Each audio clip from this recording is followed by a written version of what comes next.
right. Are you calibrating? You appear to be calibrating.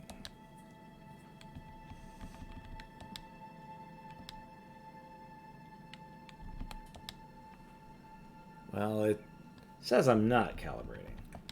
Huh. I don't believe you. There we go.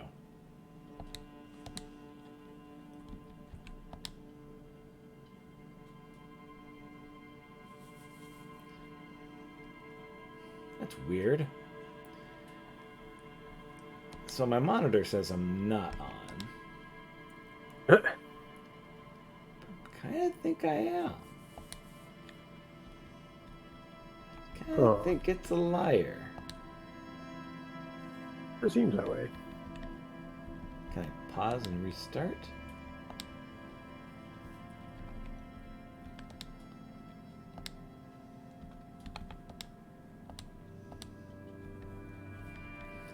It's showing me an image of CLZ. Well, that's different. Yes. Can you see? Can you see the calibration screen? Oh, I didn't know the button was there.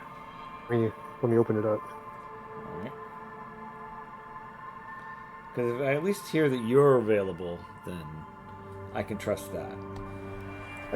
Yes, you're calibrating. I'm calibrated. Okay. Well, we're just going to go from that, and I'm going to ignore the fact that my monitor's a big fat liar, and we'll use the chat on that thing.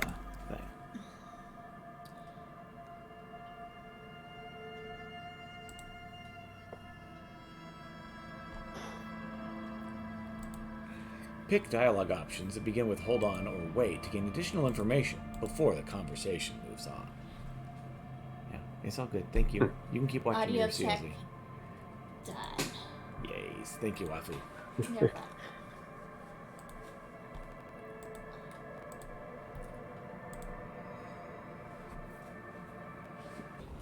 You're the bestest. Okay. So, when last we left our hero, my dude made an impossible jump. But in order to do so, he took his pants off. With no commentary from Kuno. Or anyone, really. Right. Like,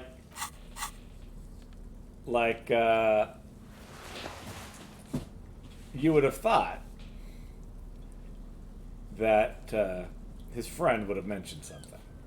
Kim would have mentioned something. Yeah. But no, he's just like, man, you're good. So we've got. I mean, to be fair, he's kind of used to you being weird. That's true.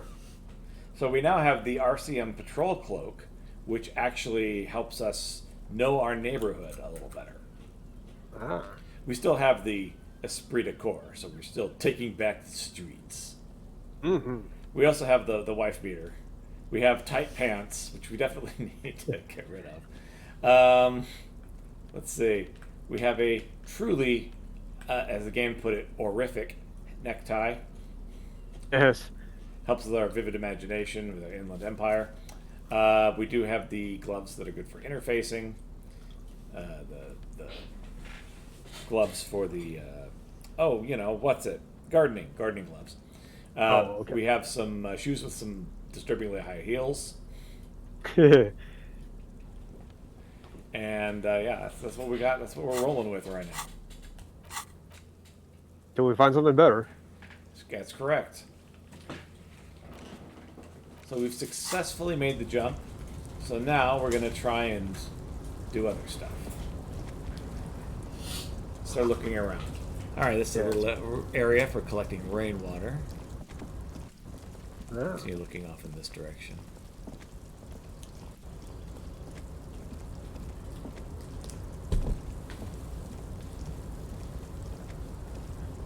I'm not sure what's going on right now. Okay, Harry just decided. Okay, what? Alright, I don't know what happened. At least 3 packs worth of cigarette butts. Well, now we're going to take these bottles. Ah, yes. Numerous empty bottles of Kona Red and potent Pilsner.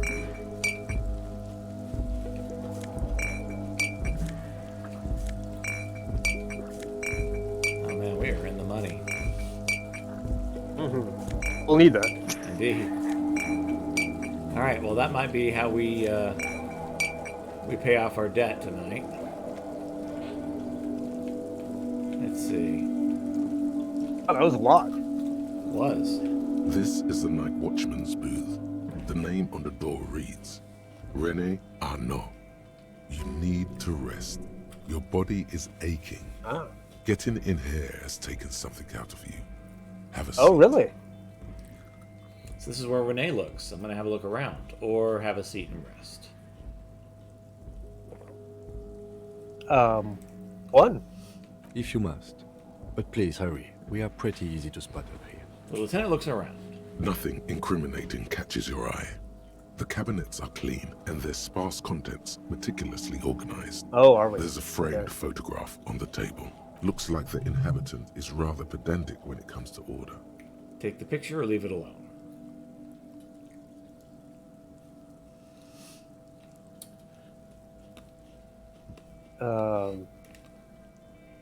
Oh, let's take a look at the picture. Okay. It's a black and white photo of a young couple. Well, we out can put it on the back street if fair. The necessary. man, Rene, Right. is dressed in a Royal Carabinier uniform. The girl is young and very pretty. She is smiling playfully at the camera. Rene looks like he's about to smile. This photo must be tied to some good memories. Why did you take that picture of René? Lieutenant asks, glancing at the photo. I'm going to ask him about it. Or, I'm a cop. It's instinctual to collect evidence. Or, I'm making an artistic photo collage, Kim.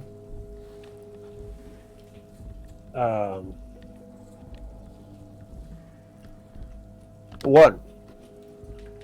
You're really interested in that old soldier. You're Not sure I understand your fascination, but sure. As long as it doesn't take up a whole lot of time. So, should we have a seat and rest, or should we leave? Yeah, we can rest. The chair is not as austere as the rest of the booth. A thin grey pillow is attached to the seat, secured to the stiles by black ribbons. Breathe deep, search for a little something to help you out, or get up. Two. The drawers are empty, save for old timesheets and receipts. One small box, however, does hold some cheap painkillers. They are slightly out of date. So you want to grab the painkillers, or you want to ask if you might help yourself to some meds, or do you want to read the side effects, or you want to just get up? Three. Alright. Oh boy, where to start? Elevated risk of dementia, mini strokes, prophet's disease, sudden death, hair death, Oh, no. erectile malfunction, critical flatulence, watery blood, black mucus, uncontrollable weeping, increased sensitivity to La Opera, inoperable joint disorder, total spinal collapse. That sounds good. Maybe this was a bad idea. Kim, you mind if I help myself to some meds, or take the painkillers, or get up? This is sounding like a bad idea. Yeah, maybe. Or are they the typical medicine we I mean, we find could take them. It wouldn't hurt anything. Yeah. Just take them. Well, one. Alright. I'm not here to tell you what to do, Hey, what do you think? detective. Alright. So, 2 or 3? Kim's like, I ain't getting in this. All right, we'll take them. Alright. You take the painkillers. They are yours now. Oh, cool. So we gain some Nosafed and some Hypogamma. So now we've maxed out our stuff. Oh, it's just the You typical stand meds. and Okay. exit the booth. Let's see. So yeah, Renee with the lady friend. Mm-hmm. Back in '91, which is a while ago. Oh, that would be a while ago. Yes. So we're gonna ask Renee about the photo. That's our new mission. Yes. Okay. Let's. Oh. Okay. Let me. Hey. Stop it. Something there. All There we those go. empty wine bottles and cigarette butts on the ground. Someone partied really, really hard here. Wait, how hard? Or did I do this? Or it's probably nothing.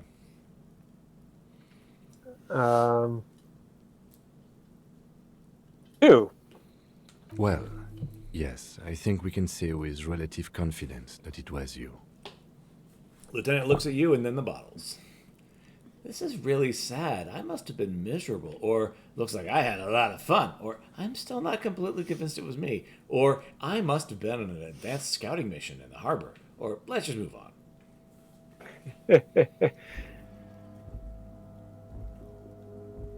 One. Yes, this scene isn't exactly ripping with joy. Let's just move on. The lieutenant agrees with you and then turns to leave. All right. Up. All around you, great machines in quiescence. Bunch of great machinery doing nothing.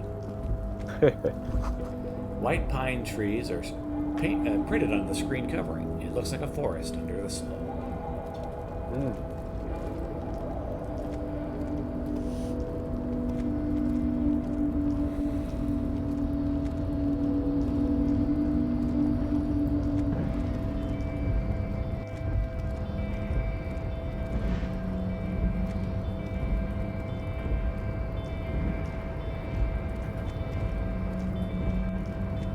So measure that's just right over there. Right. You see the faded industrial lettering on the platform. Kvalsut.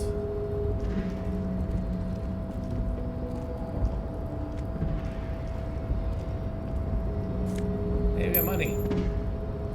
Oh, good. We passed some.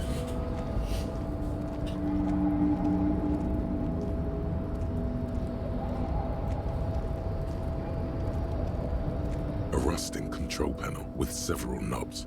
2 buttons marked Marsh and Arret are faded with use. It seems to control the large crane above. A container is attached to its hook block. Marsh on. Arret off. So, should we press Marsh or Arret or neither? And just leave.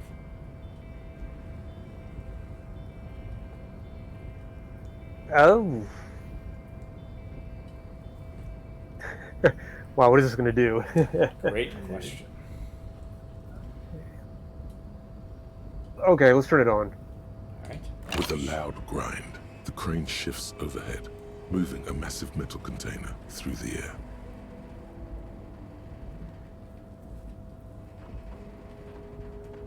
Oh.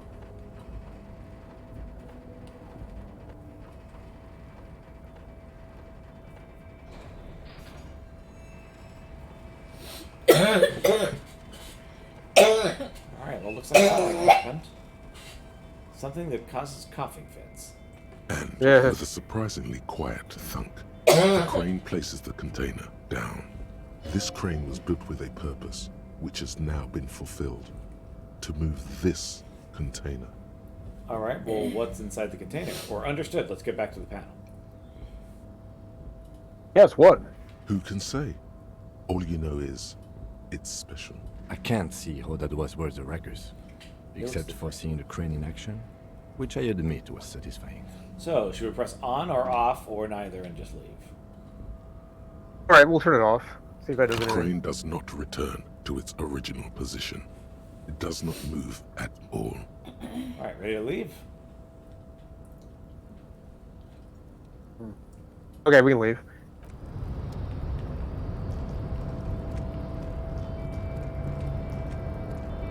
Before you stands a cargo container, just one of many in the yard.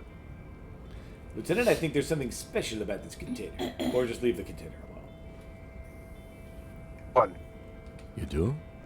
Because I don't. Why? Why not? There are a million containers here. Why are you fixating on this one? It was hanging from the crane. Or, I don't know, Kim, it just feels special. Or, inspect the container. Maybe there's contraband in there. Or, you know what, you're right, it's probably nothing. Two. It's a cargo container, detective, just like all the others. He doesn't even look at it. We are not here to interact with containers. We are here to get the body down from the tree. Knock on the door, open the door, or nothing more to do here now? Let's knock. No reply. Open the door, or nothing for you to do? Open? You attempt to turn the handle, to no avail. The doors seem to be mechanically locked. To your left, the lieutenant considers your actions with some puzzlement. Okay. Should we try to persuade the door to open? Okay. Or nothing more to do here? All right, you want to talk it through? All right. All right. So this one requires an 18. Our rhetoric is at 3. So the only way we can do this is with a perfect 12. Right. Why are you even trying to open a door with rhetoric? The game is like, what? Because getting physical wasn't an option. Or, yeah, why am I? Well, one. Because what wasn't an option? The lieutenant looks startled. Using my body over my wits. Or, never mind.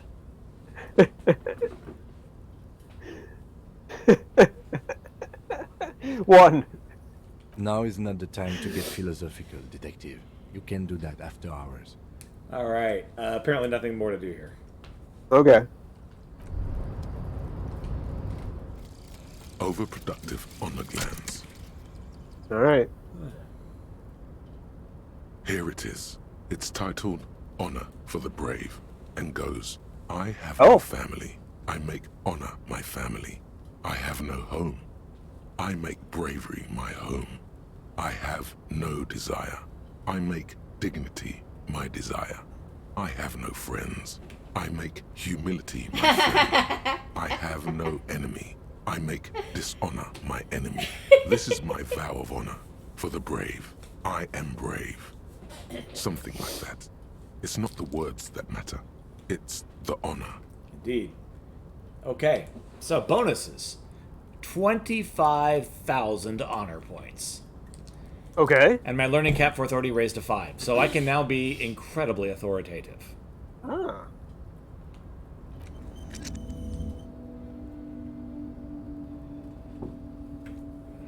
So there was really no downside, and my authority boosted. Nice. For a while we couldn't lie, but now that seems to not be a problem. We just are super honorable. Cool. And rigorous self-critiques means any red checks that we fail gives us bonus health or morale. All right. Then we have excess pain threshold. And then Hobo Cop, learning cap for shivers raised to 6, so we have more of a feel for the area. It's quite funny, I agree. And it gives us special collector's edition tear bottles on the map. Yes. And more money for selling tear. So basically we get more money from crap. Let's see. We do have a single skill point, so we can use that to open up a new slot for a thought if we decide to do so. Currently, our thoughts available are Mourning, Derealization, and the 15th Indo-Tribe, which again is the conspiracy theory. None of those are particularly appealing to me at the moment. Okay, yeah, that's fine. We could. There's plenty others coming. Right. It looks like. Right. Yeah, right. And we should be good. So yeah, we've got a lot of physique possibilities. We could increase our pain threshold, and we can increase our streetwiseness. I don't know how to say it, but street wisdom. Yeah. All right. So let's continue, shall we? All right. That's the wrong way. What's this? Oh, wait. No. Darn you. Could you let me please get this thought? Hey, stop it, punk. There we go. The shipyard ahead is oddly quiet. The great machines are sleeping.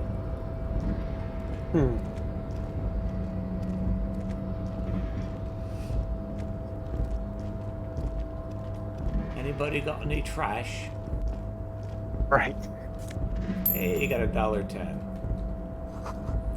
Industrial-sized thermos that smells like burnt coffee. The musk of oil and rust comes from the chasm in front of you. It smells like blood. Oh.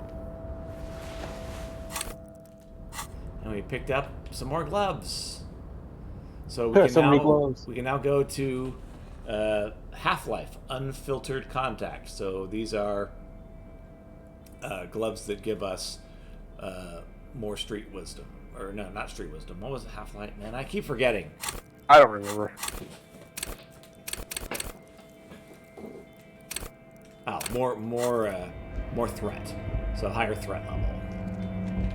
Oh, they're threatening ones. Right, Okay. they're threatening gloves.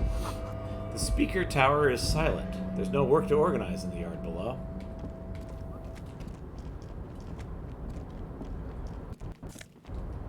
Hey, we got money. Yeah, lots of money lying around. Indeed. The banner sags under the weight of rain and snow. White waves on red. So there's a dude here, or we can go into the container. What do you want to do? All right, we can check out this guy. All right. Container, container, I'll turn you nice and red. Container, container, put the logos on. The accent is so thick, it's impossible not to notice he's Oh. Ubi, from the vanishing peninsula of Ubisunt on Muindi. Container, container, used to be Wild Pines. Container, container, now belongs to Everard. The tiny man is so engaged in his work, he doesn't notice you. Hi! Or don't interrupt his little man in his joyous activity. Oh, we can say hi. Everard, Everard, Everard, he looks after everyone. Huh? Well, hey there. He smiles. How can I help you, mister?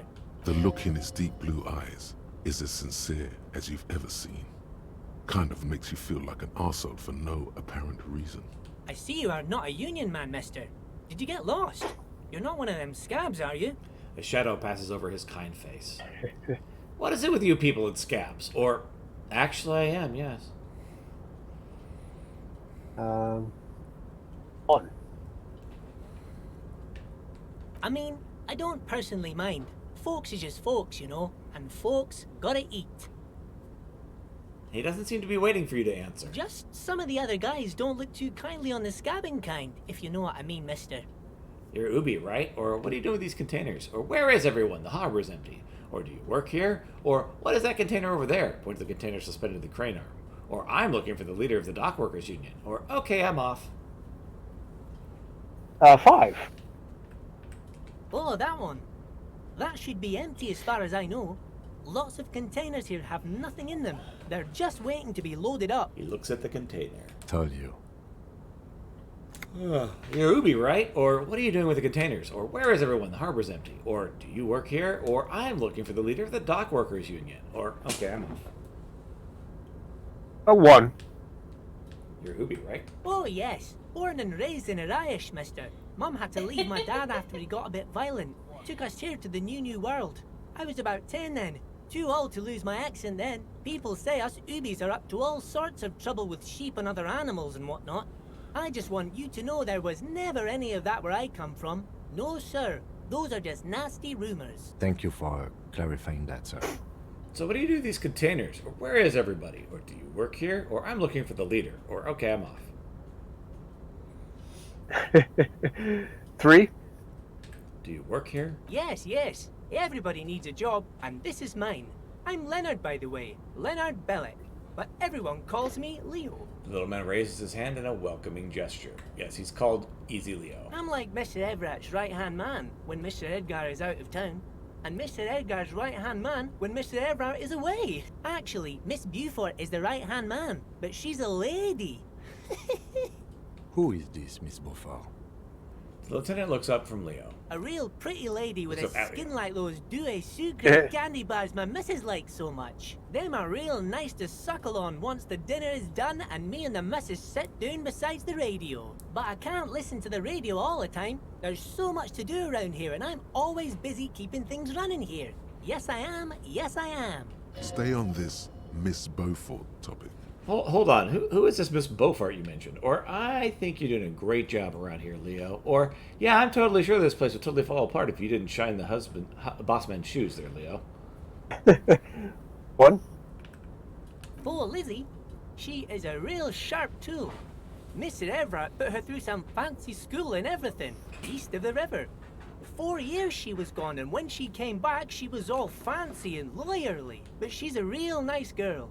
Grew up in this here neighborhood, knows everybody and gets along with everyone. Real pillar of the community one day, I'm sure. For a fraction of a second, there's sadness in his eyes. If me missus and me was to have a child, I'd be real happy if she turned out like her.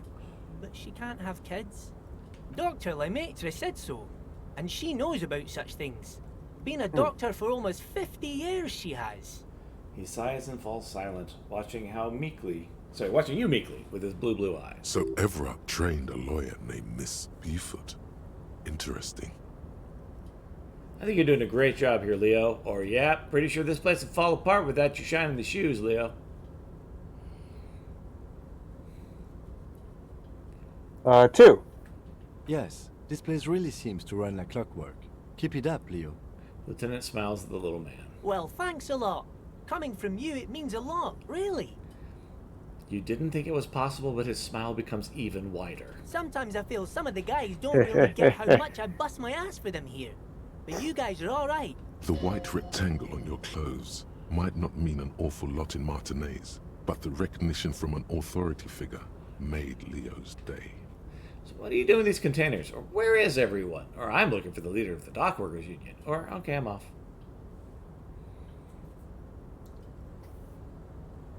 1. What are you doing? Oh, I'm just making some covers for them containers here. Yes, I am. Yes, I am. So it's easier for the crane operators to spot them. He waves at the containers towering behind him. So, you can work out what's going on here using your logic, or sure, let me ask you about something else.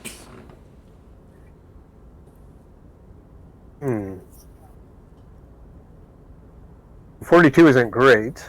That's true. We do have the thing where it would heal us, but of course we don't need any healing right now. Right. It's a red check. Right, we can maybe check later. Yeah, we can check later. Alright. Sure, let me ask you about something else. Sure, mister. About what? Where is everyone? Or I'm looking for the leader of the dock workers union. Or okay, I'm off. 2. Oh, most of the guys are down at the gates, keeping the scabs from coming in.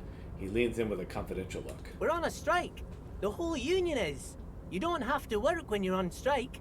Ha! We haven't worked for 2 months now. So no one is working? Not everyone is down there, of course. Mr. Everard is in his office, where he always is. And Jean-Luc is guarding the gate. Pauses to think. But Titus and his boys got into some drunken trouble, and Everard sent them on a nice vacation for a week or so. He stops but seems eager to tell you more. What kind of trouble did this Titus and his friends get into? Or got it, there are more other things we need to discuss. Yeah, 1. Oh, I'm not really supposed to talk about that. That's union business. He smiles and leans in closer. Him and his boys stirred up something in town. Probably drank too much and got into a fight or something. I heard Mr. Everett telling them to take some time off. Don't go all bad cop on this simple, friendly fellow. What'd they actually do? Or really, did they kill someone? Or I have other questions.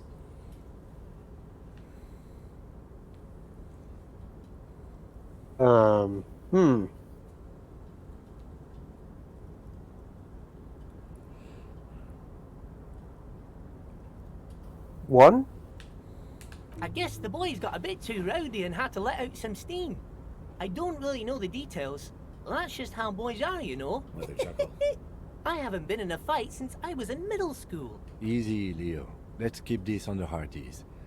He looks to you for assistance. Too rowdy. Leo, what kind of fight did they get into? Did they kill a mercenary? Or, okay, Leo, let's talk about this fight you got into.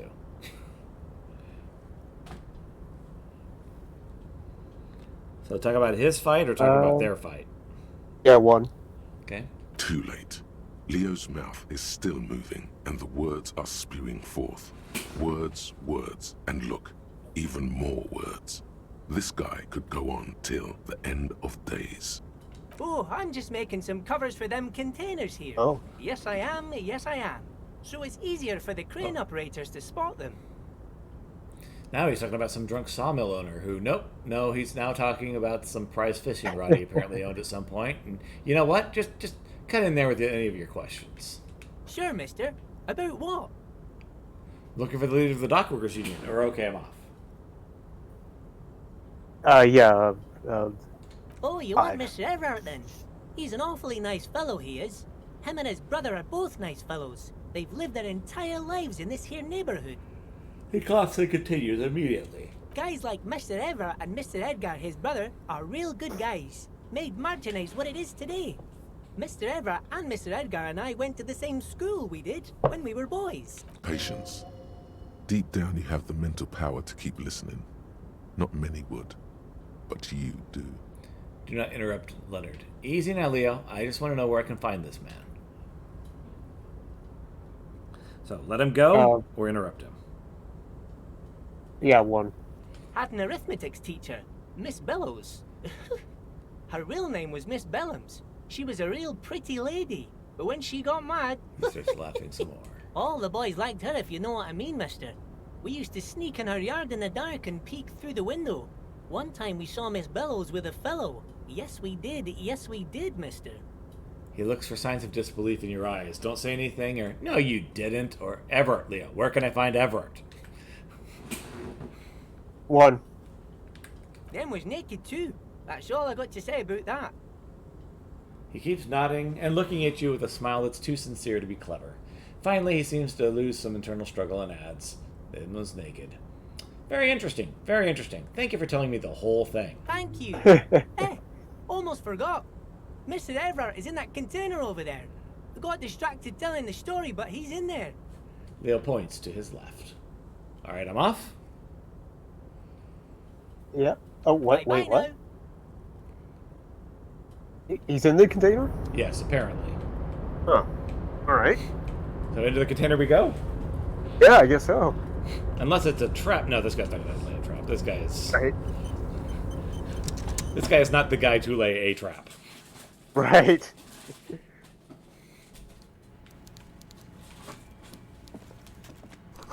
The coffee in the giant thermoses are still lukewarm. A stair made of pallets are leading up.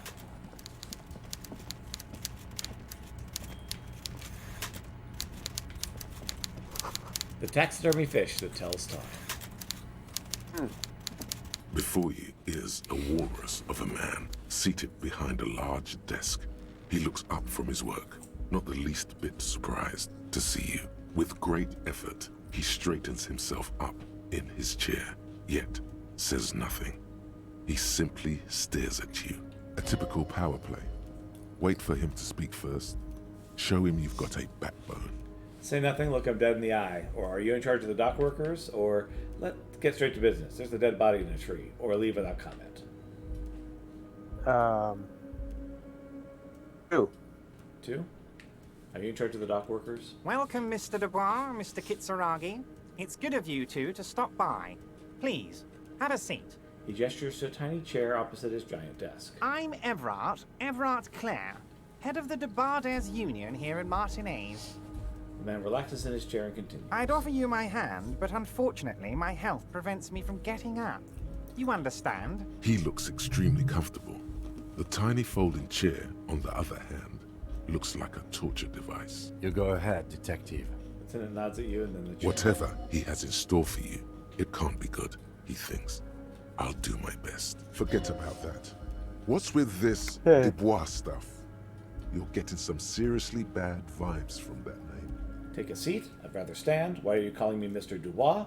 Or actually, I'm in a bit of a hurry right now. Yeah, 3. I was wondering about that. Please, Mr. Dubois, let us converse in a civilized manner, as equals. Take a seat. I insist. It's nothing. Yes, that's probably right. It's nothing. Forget about it. Filter it out. He's trying to throw you off your game with this Dubois nonsense. Don't give him the pleasure. Take a seat, or I don't sit. It's kind of my thing. Or actually, I was just leaving. Alright, we can take a seat. All right. Excellent, Mr. Dubois. I can see that you're a reasonable man, and reasonable men can be of great use to one another. Gives you a sly wink. Remain serious, try to wink back, or damn, this chair is uncomfortable.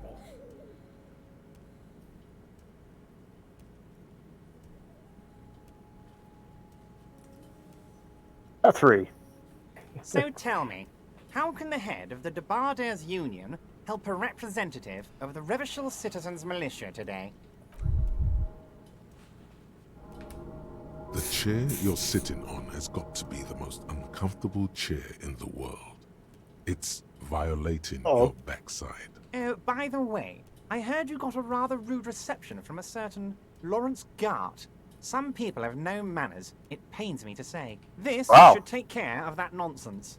There's a giant novelty check on the desk. It's absolutely comically huge. It should be sufficient to cover your expenses for a few days and patch over your differences with a cafeteria manager. Go ahead, take it. He points at it again. Wow, that's 25 real. That's good money. You need it. Wait, you know Gart? Or thank you, Everard. Take the comically large check. Or take the comically large check, but don't say anything. Or keep it. I'm good. Leave the check. Or you can take that comically large check and shove it up your butt. And leave. 1. Yes, I know Lawrence. He's a real character. No union man in him. A real piece of work, that boy is. With a grin, he points to the checker game. It's like you're on a game show. At least don't thank him for it. Thank you, Everard. Take the comically large check, or take the comically large check, but don't say anything. Keep it, I'm good. Leave the check. Or you can take that comically large check and shove it up your bum.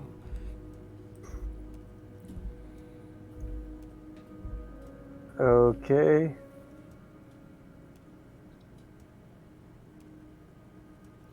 Well, what is he paying us for? A rude reception from Lawrence Gart. Huh.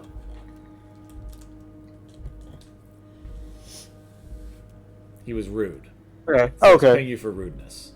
I gotcha. Thank you. Take it, but don't say anything. Keep it, I'm good. Or tell him where he can shove the check. We can do 1. Don't mention it. But also, don't forget it. Another wink. I'm just kidding, of course. Is he?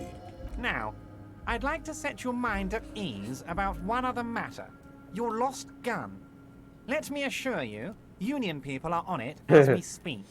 I've got my best hounds looking for that lost gun. His slug-like lips move, but all you hear is an echo. Lost gun, lost gun, lost gun. The world is swallowed by a black hole of fear. Only 2 words escape its gravitational pull. Lost and gun. How do you know about my lost gun? Or I'm not worried, I've got this. Or I'd appreciate any help you could provide. 1. I know everything, Harry. Right now, I know that you're worried. Don't be worried. Everything's going to be all right. It's not like you left it loaded.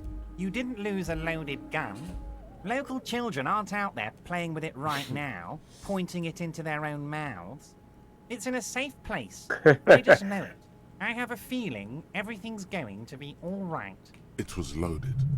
There were 2 bullets in That it. is a relief. You always keep at least 2 barrels loaded. Kim, or don't panic.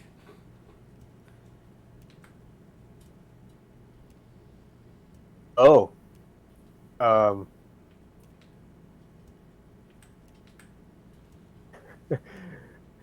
I guess 1.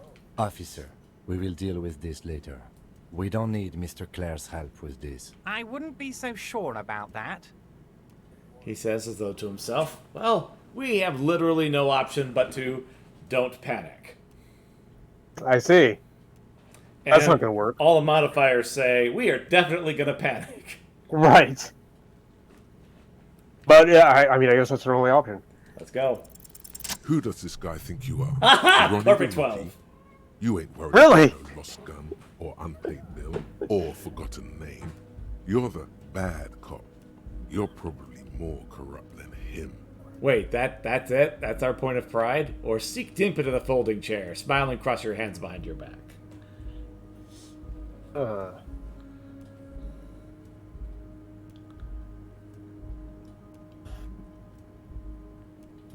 L1. The fat man does the Oh, same, dang it! sinking deeper into Picked the his wrong one, chair my bad. than Oh, one would okay. think is physically possible. He seems to be enjoying your little display. Good. Now lean in with some corruption. Listen, Everett, pal. We both know it makes the wheels of the world turn. That we do, Harry. Let them say what they will about you and me. We're both born fighters. This fighter could have used a more comfortable chair. Nice bit with the chair, by the way. Good way to keep your guests on edge.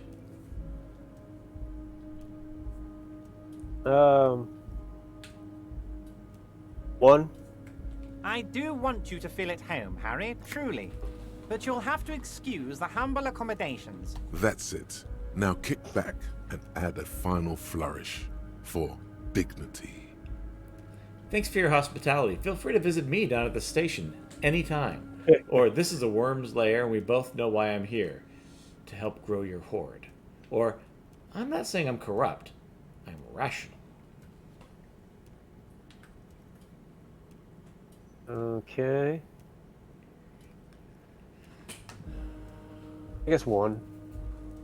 You strike me as a reasonable man, Harry. I like that in a law man. He smiles. Let's cut to the chase, shall we? What can Everard Clare do for you? I think we'd like to ask you a few questions.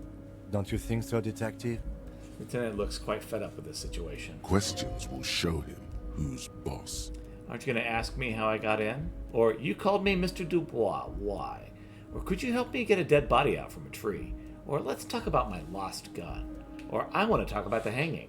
Or, I met Joyce, the company representative. Or, what's in the container that's outside your office? Or, Everett, I'm going to leave now. We might talk again later. Yeah, let's see. A few questions here. Indeed. Let's start with two. All right. Of course. Let us dispatch with the formalities. You call me Everard, I call you Harry. That's what the hanged corpse called you. Harry. So, that's really my name. Hi. My I God, see. so it's true. I didn't want to believe it, but you are a fantastic science fiction amnesiac cop, aren't you? What are the odds of that? He shrugs with an amazed expression. I think the odds of that are very low. It's true, my memory's a bit hazy. Or my memory's fine. I'm just testing you. One. I assure you, there's nothing to be ashamed of, Harry. You're among friends, and the good news is, He taps on the folder in front of him. I have a big fat folder on it. Harry. Bless you. I'm sure you have a lot of questions to ask. I can help you out. Ugh. Bless you. I'm sure you had some concerns you thought I might be able to address. Pass the And look you in are the brown probably folder. right. I can. Are you trying to tell me you've gotten hold of some of our documents? Lieutenant inspects Everett over his spectacles. Mr. Kitsuragi, would you mind? Me and Harry are talking about his lost identity right now. His eyes never leave yours. Asking too many questions will make you look weak. You should maybe focus on the folder. Don't just jump to the folder. That's not smart. Shows you're on the edge. Do some probing first. Let me get this straight. What's my full name? Or do you know where I live? Or do you know anything about my family? Or what kind of cop does it say I am? Or where did you get that folder? Or have another look at the folder. Or let's talk about other matters for a moment.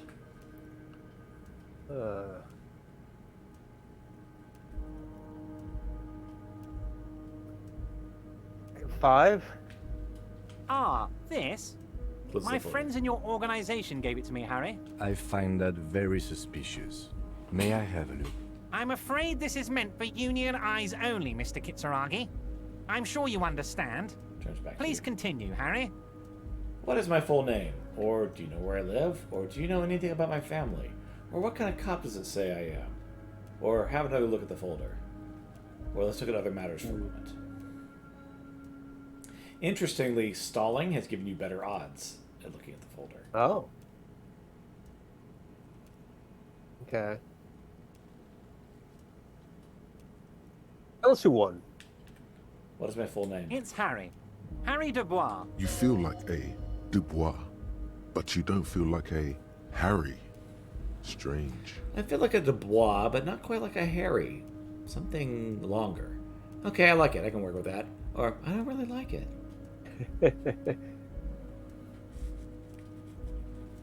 One. Sure, okay. You're Harold. Harmon. Haroldamus? But that's not what the record says. The record says Harry Dubois, Touch a the real folder. man's name. Then it covers his face and sighs audibly. Mr. Kitsuragi doesn't seem even slightly empathetic to your memory loss, Harry. I, however, wish to help you any way I can. Do you know where I live, or do you know anything about my family, or you know what kind of cop does it say I am? Or have a look at the folder, or talk about other matters. 4. Well, Harry, if I were to sum you up in one word, it would be apologetic. I'm sorry? Or, what? I'm not apologetic. I'm confident. Yeah, 1. Yes. You seem to be. A lot of the time. But right now, there's no reason to be. Let loose a little. Be you. He inspects you over his giant bug-eyed glasses. Do you know where I live, or do you know anything about my family? Or maybe look at the folder. 3. Family? Harry, you're not a family man. There's not one peep of family in here. Unless you think you're a family man. Do you strike yourself as a family man, Harry? You're right, I don't. Or I think I do. I'd be a wonderful father. Or never mind the family. 1. That's why I like you, Harry. A good man knows both his strengths and his weaknesses, and you, my friend, you are one of the all-time greats. His fat finger is pointing at you. Do you know where I live, or have a look at the folder? Alright, we'll do 2. But of course, Harry. Your precinct is the 41st and you live in Jamrock. You're a Jamrock boy.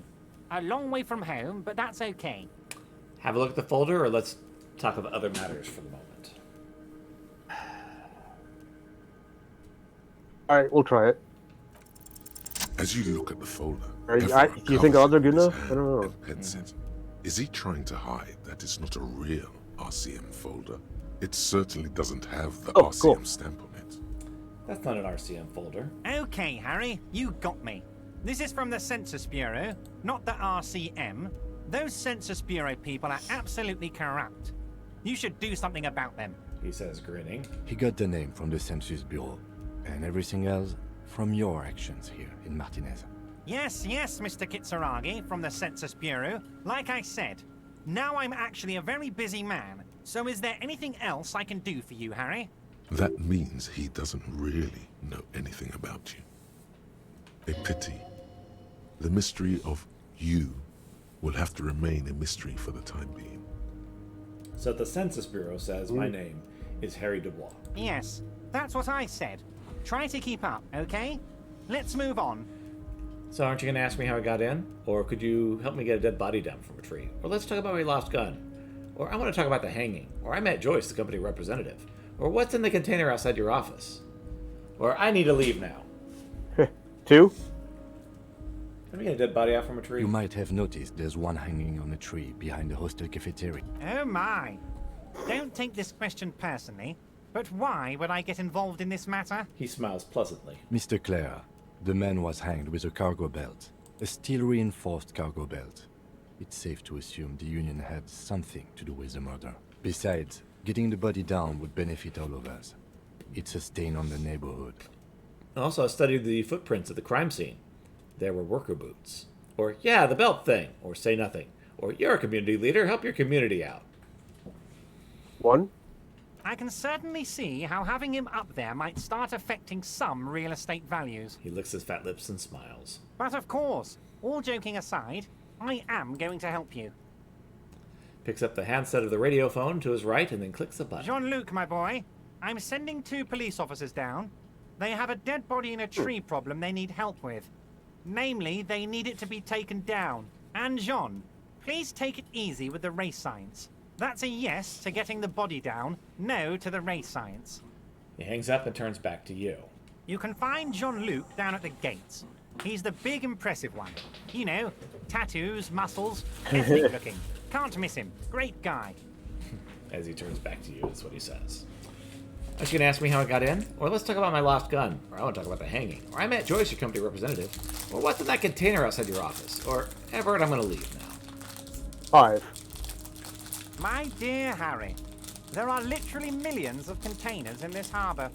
I couldn't possibly remember what's in all of them. Yes, but there's something special about it. It was attached to the Kvalsund crane. Or, never mind the container. 1. Harry, you smooth-talking son of a bitch. He says with the fondness Time of is a smiles. precious resource, and I don't have enough of it to count containers with you. Smooth talking. Maybe that's the way to go about opening the container. You should at least try convincing it. Aren't you going to ask me how I got in? Or let's talk about my lost gun. I want to talk about the hanging. I met Joyce. Or I'm going to leave now. 1. Aren't you going to ask me how I got in? Harry, honestly, I'm just relieved you didn't get a hernia. A man your He age... says almost gently. Say nothing? A man my age? What are you implying? I'm at the peak of my abilities. Or I too am surprised by the resilience and athleticism of this tool I've been provided with. Tap your chest. Or my body's going to break down any moment now. Probably pushed it to the limit. Or enough wackiness, let's get back to business. 4. You did look like you were gonna collapse and die when I took out your lost gun. He inspects you over the rims of his glasses. Anyway, I assure you, I am a very well-informed man. Information reaches me before I even get the chance to request it. Let's talk about my lost gun. Or I want to talk about the hanging. Or I met Joyce. Or I'm going to leave now. Alright, 1.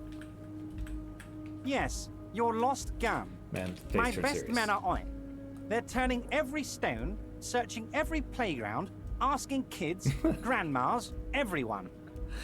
Little puppy dogs, they're asking everyone, really. Your gun will be found, Harry. Let me assure you of that. It's just a matter of time and effort. He winks at you. The only way to find it seems to be working with him. He might even be holding your gun hostage. Hold on, could he really be holding my gun hostage? Or wait, my gun may have been bought from Roy's pawn shop. Have your men factored that in? Or I will not be blackmailed with this gun business. Or I don't care about my gun at all. Keep it. Or does this mean I do things for you and I'll get my gun back? 2. Yes, thank you for the hot tip regarding your lost gun, Harry. My men have indeed factored in that you pawned it. He makes air quotes. Now, please, let the professionals do their job. Kick back, Harry, relax. I have great guys on this. You focus on what's important. Building our relationship for the good of Martinez. It did not come as a surprise to him. He might actually not be bullshitting. I will not be blackmailed with this gun business. Or I don't care about my gun. Or does it mean I do things for you to get my gun back? 1.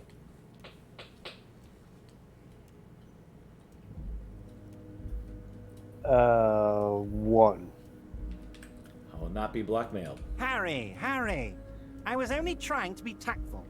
A lost gun is a dangerous thing. I can't have it around in my neighborhood. Kids could be playing gun roulette with it as we speak. Teenage gangs could be arming themselves. Get a hold of yourself, Harry. His tone is suddenly very serious. I assure you, we are working on locating the missing sidearm as well. The lieutenant is concerned about the lost gun and feels that the fact you haven't prioritized looking for it is unfortunate, if inevitable, and doesn't put the RCM in a good light. Excellent, Mr. Kitsuragi. That's excellent news. Looks like we have a friendly gun-finding competition on our hands. Claps his hands together. I want to talk about the hanging. Or I met Joyce, the company representative. Or Everett, I'm going to leave. 2. I'll talk about the hanging. Oh, of course. That's your main thing here. That's why you're in Martinez. He nods. I know everything that goes on around here, and I would love to help you like I'm helping you with the body and your lost gun. I mean, it's no secret that the lynching is connected to the strike. So much to talk about. Honestly, it's been weighing on me so heavily. I understand you need to interview me. I sense there's a but, or say nothing. 1. But there's a thing that's been keeping me up at night. I want to talk about the hanging. I mean, if we could just calmly talk, exchange information, we could blow this thing wide open. Yes, that sounds good. Let's do that. The lieutenant says with a slow nod. But I can't think straight with this thing weighing on me. You're police officers, aren't you? I have a crazy idea. You guys are basically door-opening machines.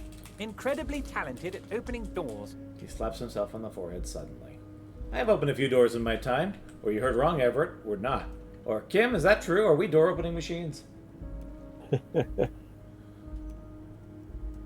Let's see. 3. I'm not sure I understand. Looks like If you you're must. asking us to break down someone's door, it's not going to happen. Come now. I just need you to go open a little door for me and leave it unlocked. A simple thing. Absolutely nothing shady about it. Keep it cool, baby boy. You can use this. Groove with this. Play along. Let him throw it. That doesn't sound shady at all. And when he throws it too much, and you've got him off guard, that's when you trip him up. So why don't you just open it yourself? Or whose door is it? I'll bet you don't even know anything about the hanging. Or, fine, I'll look into it. We need to talk about that murder. Or, I can't accept this.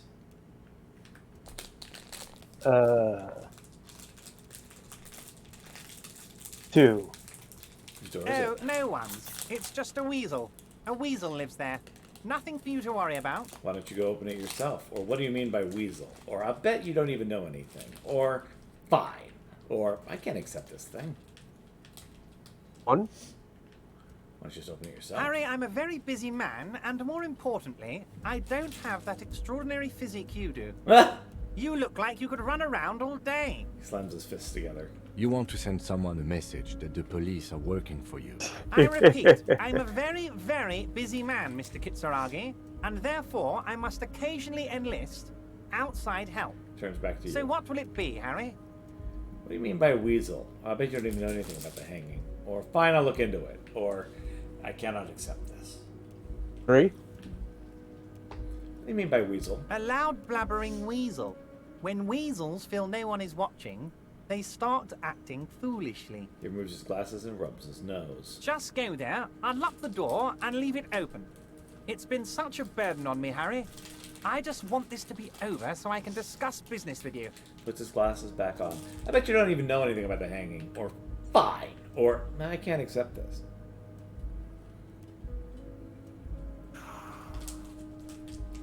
4. Harry, my dear friend, I am what people call a local bigwig. I know everything that goes on in Martinez. Fine, I'll look into it. Or I can't accept this.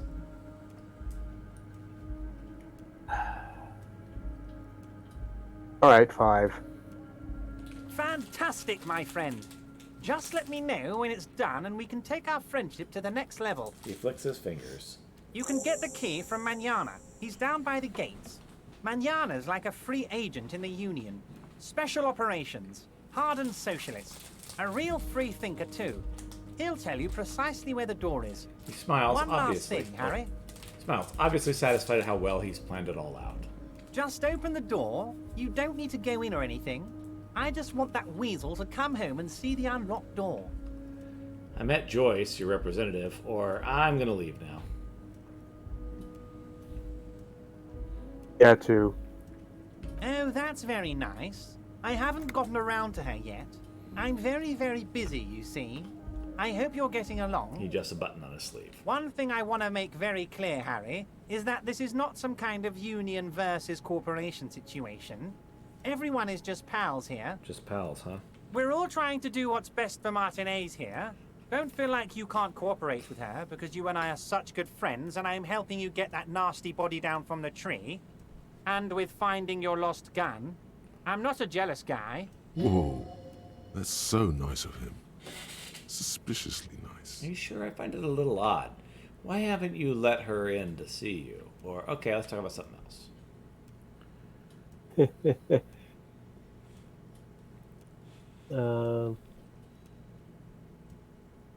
1. I'm just a nice guy, Harry. I wouldn't be where I am now if I wasn't nice. Politics is all about emotions, and I want you to have positive emotions when you think of me. He slams his fist into his hand. Why don't you let her in to see you? Or, okay, let's talk about something else. Alright, 2. If she actually wants to see me, she will find a way. Any good negotiator would. And I just don't have anything to discuss with a bad negotiator. It's a fortress. He knows she can't get in I here. mean, I got it here. He doesn't want to see her. It's as simple as that. All right, let's talk about something else. Of course, Harry. Right. Let me just assure you one more time. It's perfectly okay to share anything we discuss here with this Joyce. This is a completely transparent organization. I have no interest in what she is doing, but I myself have nothing to hide. Your business is your business, and I respect your privacy. Just remember, none of this is secret.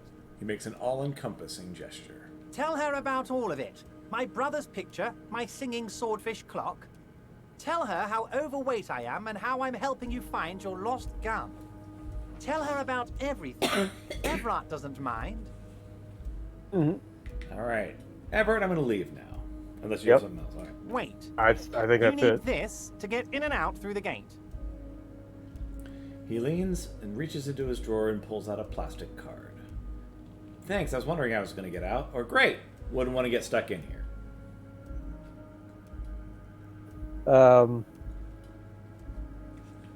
2. Here, you're one of us now. A real red and white union man. Take care, Harry. All right. Items. We have a giant novelty check. 20 by 50 centimeter check. Looks like it's meant to be handed over ceremoniously in some gala event. It supposedly exchanges for 25 real at your local Fritz store.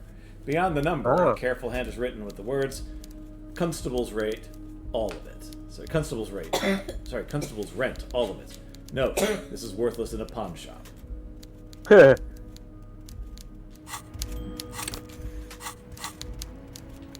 Alright, so we open an apartment for Everard. That's another mission for us. Getting the body down, Yep. we need to go to Measurehead Gates and ask him to get the body down.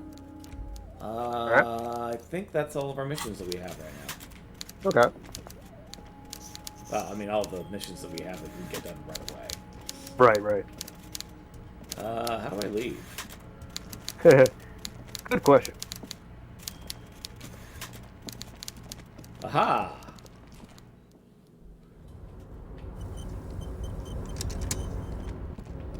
Alright. So, want to talk to Measurehead? Sure. But first, monies. Ah. We've got $10 or 10 real.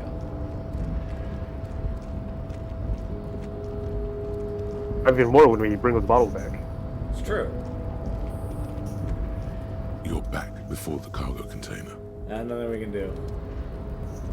I guess we do have a point, so we could spend it on rhetoric, but I don't know if it'll be worth it, because pretty much You're Yeah. back we have before the cargo almost container. no chance of Its succeeding. draw has not lessened since you were lost.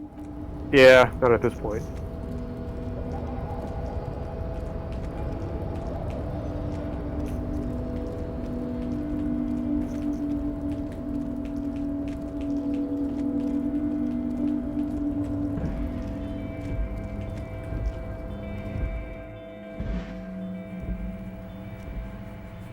Alright. The radio is emitting some strange buzzing sounds. Mm. We have picked up an interactable item, Book Le Femme, or Le Fume, Volume 1, Number 4. So we can read that, or we can just continue. We can always look at the book later. Yeah, okay, well... What is it? Let's see here. Okay, we can save it for later. Alright, someone lets a coffee machine on. The dark liquid in the pot looks almost sentient. Standard office file cabinet. The drawers seem to have been locked. This is a Dewey typewriter. The model name is on the back. Every worker, a member of the board, is written at the top of the flyers.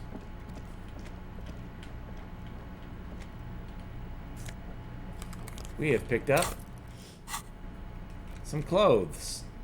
Oh! Some neat Like pants? office shades. So, it gives Oh. us some visual calculus, but makes us look a bit dry.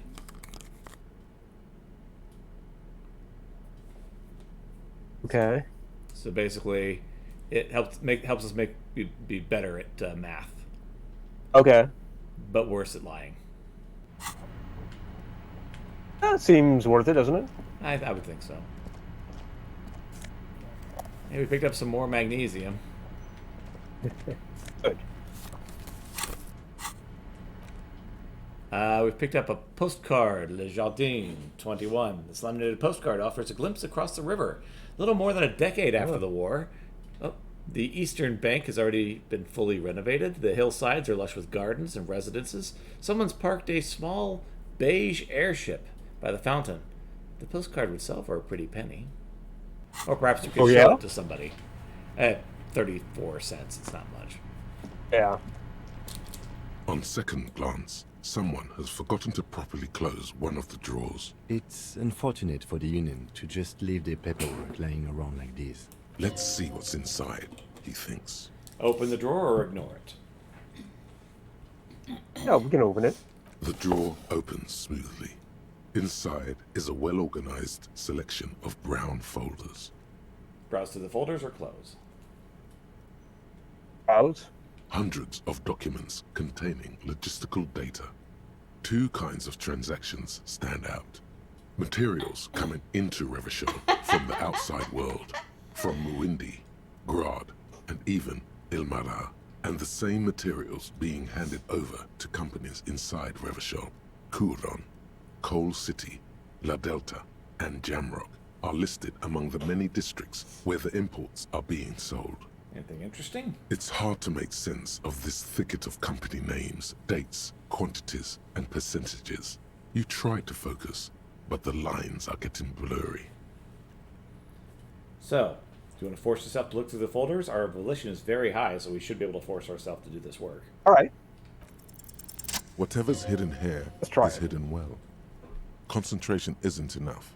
Only a trained accountant with a background in logistics would be able to really make sense of it. However, there is a little handwritten note stuck on the side of the drawer. Look at the note or never mind. Got one. It appears to be a to-do list written in large, uneven capital letters. Remember, Leo, Everart's shoes, special whirling borscht, water Everart's plants, sweep office floor, more banners. All items on the list have been crossed out, and the note itself is crumpled. Look, Kim, a to-do note with a list of errands for Everett, or ignore the note. One. One of his aides must have left it. Nothing incriminating. Take another look at the note or browse or close the door.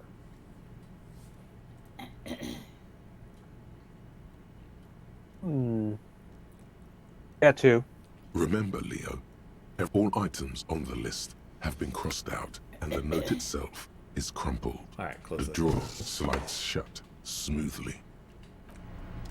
Oh, it's just the same thing. Yep. So we have a phone. Oh. An imposing combination of a punch clock and a payphone is looking down at you from the wall. A note on the side says, "Tokens unavailable due to strike. Use change." So you want to use the phone or you want to just leave? Phone would cost 10 cents. We got 10.64 right now.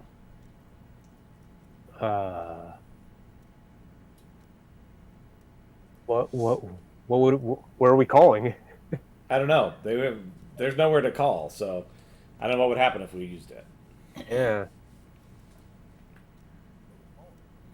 So you can spend 10 cents to find out, or you can just say, forget it.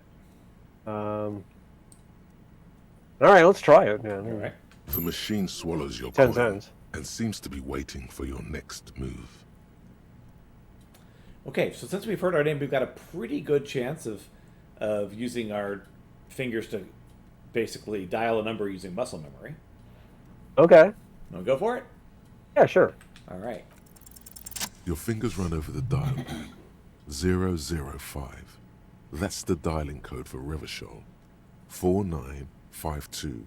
And a moment of hesitation before entering the final numbers. 993. Calling. Calling. Still calling. Then Video Revachol, 24-hour video rental. We rent 8 and 10mm film for home use. This is Lummy. How may I help you? What is this place? Video Reversal is a 24-hour video rental. We rent 8 and 10mm film for home use. This is Lummy. No, I mean, what is this place to me? Or do you know me? Or why did I call you? 2? No. No, I meant, what is this place to me? Or why did I call you? 1? Sir, I don't know. It's a video rental. Maybe you rent videos here. Why did I call you? Maybe you called to extend your rental period? Do you need to extend your rental period? My name is Harry Dubois. Do you have anything on my name? Or quietly hang up the phone. Yep, 1. Let me fire up the machine. Keys being pressed in the background. Dubois. Here we are. You haven't rented anything in 5 years, but you still have a copy of Blue Ocean Hell from November '46. Whoa, not a fun film, that one. What kind of film is it? Or, okay, thanks. 1? It's not an easy watch. After the death of his daughter and subsequent divorce, Ziemsk immigrant Egidius Wojcik tries to come to terms with the onset of dementia. No wonder no one's been missing it. Still, it would be great if you could return it to us. We're on the corner of Voyager and Maine. The call is terminated by the other party. You're left with the discomforting sound of the disconnect tone. Okay. Well, that's Interesting. a thing. We apparently checked out a disturbing video and didn't return it. Alright, do we want to talk to Measurehead? Yeah, let's do that. What's up, Measurehead? Your race descent has only I'm not here to punch you. worsened since I last saw you. You have really let yourself go. Everett told me to help, or told you to help us get... Everett told you to help us get the body down from the tree. Or isn't Everett the Union boss white? Or know anything about this mug? Show him the mug. Or why are you not with the Hardy Boys? Yeah, 1. So it was. You surmounted the harbor wall in a display of athletic prowess to reach my superior. Then had him give me an order. I salute your cunning, and I will remove the body from the tree So everyone with saw. my bare hands. You're so noble, Measurehead. But while I am gone, someone must stand guard on the bridge. That someone needs to be you. Turns to the lieutenant. Both of you. That would mean you're openly showing the people that you're taking the Union's side. Wait, that means showing everyone that we're taking orders from the Union. Or, Lieutenant, what if we don't want to do that? Or, okay then, wait here for Measurehead. Or, no way, we're not going to do that. Back off.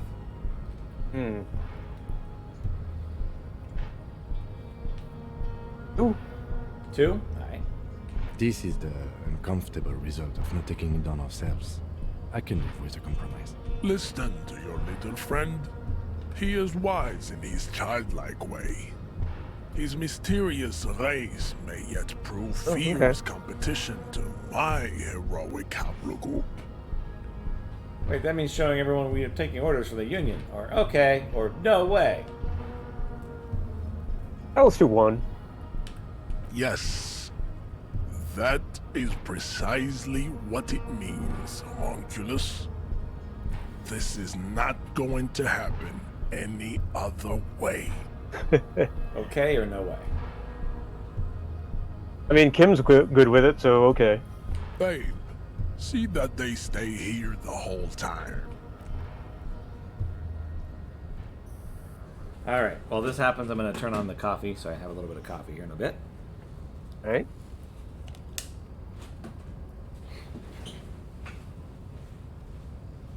The woman's gaze follows Measurehead as he leaves.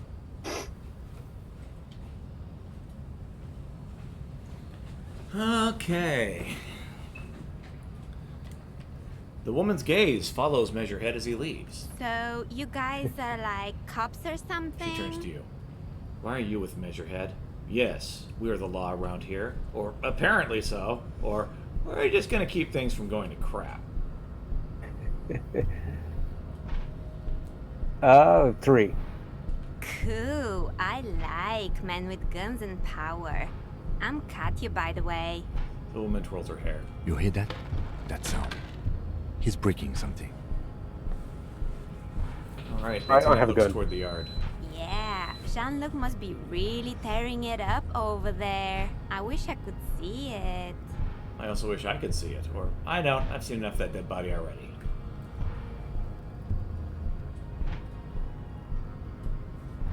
Two. Look at you! RCM rent-a-cops!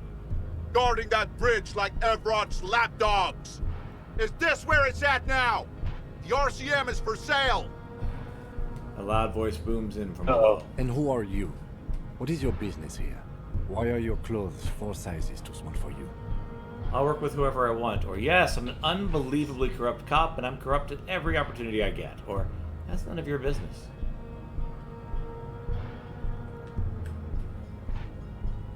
Oh man.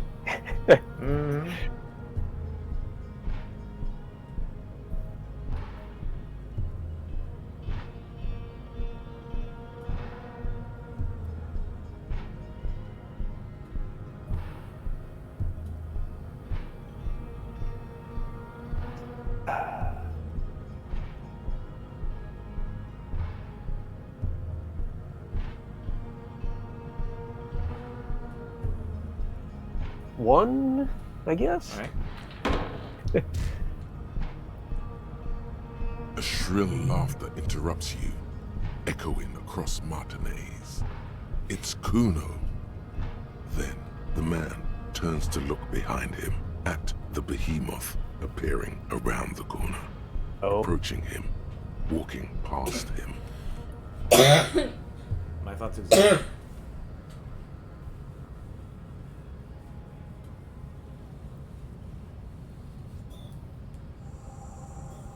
Task updated. The corpse has been removed from the tree. Stand down and congratulate yourself. You have sided with Ray's victory today. He brushes wooden flakes off his hands. There's been no side choosing. We did what we had to keep order. Or thank you for your cooperation, Measurehead. One. And what you had to do was to become a Union man for all to see. Isn't Everett white or know anything about... Oh. Oops. Didn't mean to hit that button. Know anything about this mug? Or why are you not with the Hardy Boys? Or subscribe to his race theory or leave.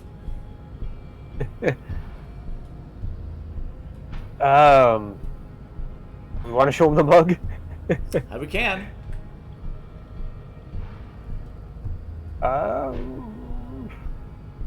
Alright, let's see what happens. He does not so much as glance at the object. Know anything about this? Or is this your kind of thing? Or put this in the trash lately?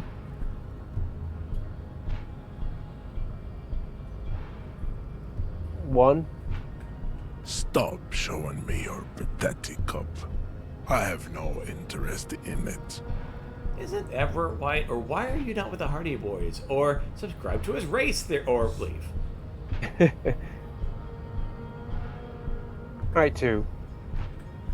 Why are you not with the Hardy Boys? I am not the first line of defense. I am the last. He looks toward the coast. In defiantly. addition, these so-called Hardy Boys are an effeminate clique of bodybuilders. Their company is spiritually degrading. But you're all part of the Union. The Hardy manlets are on the pay of the company. I answer to the Union alone. And I do this out of race heroism. Finance is an alien concept to the Seminoles. Now leave me be. I must luxuriate in the company of my woman. Isn't Everett white? Or subscribe to his race or buy? We can do one. Don't be vulgar. White or not has got little to do with this. The race enigma runs much deeper than that. He turns his eyes toward the harbor, seemingly bored with you. There must be some friction there. He's keeping it well hidden, however. Yeah, but you still serve him. How does it factor into your life? Or you keep telling yourself that, or I'm sorry, of course, I understand now. Deeper. 1. Mr. Clare is a man of vision and means. He has the will to confront international capital, which is something your race naivistic communists never did. Also, to serve is noble. It takes discipline. Your petulant individualism has only contributed to your race failure. It is lax and moronic. I'm no communist. Or communism is pretty cool. Or individualism's my jam. Or my jam is a mysterious fourth thing. Or enough of this. 4. Jam. Individualism. You have gotten these ideas from degenerate youth culture, have you not? You have picked them up from rock and roll songs? I got it from disco, actually. Or it's true, I'm a rock and roll star and a rebel. Or youth culture does not affect my thinking. 1. Offshoots of the Seminoles people invented disco while having sex under the influence of cocaine. It is a shame upon my race. But what is done is done. I am not surprised you enjoy it so much. This has happened to many of the side products of the inevitable cultural victory of the Seminoles race. Okay, I'll ask, who are the Seminoles? Or, I don't really know who the Seminoles are. I've recently experienced head trauma. We're wonderful. We're done with this line of inquiry. 3. Measurehead stoically looks to the distance in silence. So subscribe to his race theory or just freaking leave. We're leaving. As you turn, a bright light catches your eye, making you squint. Cool, or where's it coming from? Or discard it.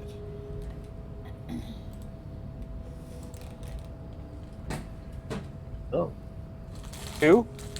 From a distant sunset, a stage light, flash photography, nowhere in particular. It's just what superstar law officers do. They squint at lights, and they solve shit. Actually, now that I hear superstar and law official in a sentence, they sound weird together. Or, yeah, that's me. I've been establishing my superstardom hard lately. 2? Alright. Alright, yep. Yeah, you have. You're a big dick cop, Dick Mullen. Salam Rocky Baye, badass on the edge disco cop. Time to recede into a ludicrous fantasy world. Here we go. Camera, lights. Action. Or wait, what's this about a ludicrous fantasy world? Or no, F you.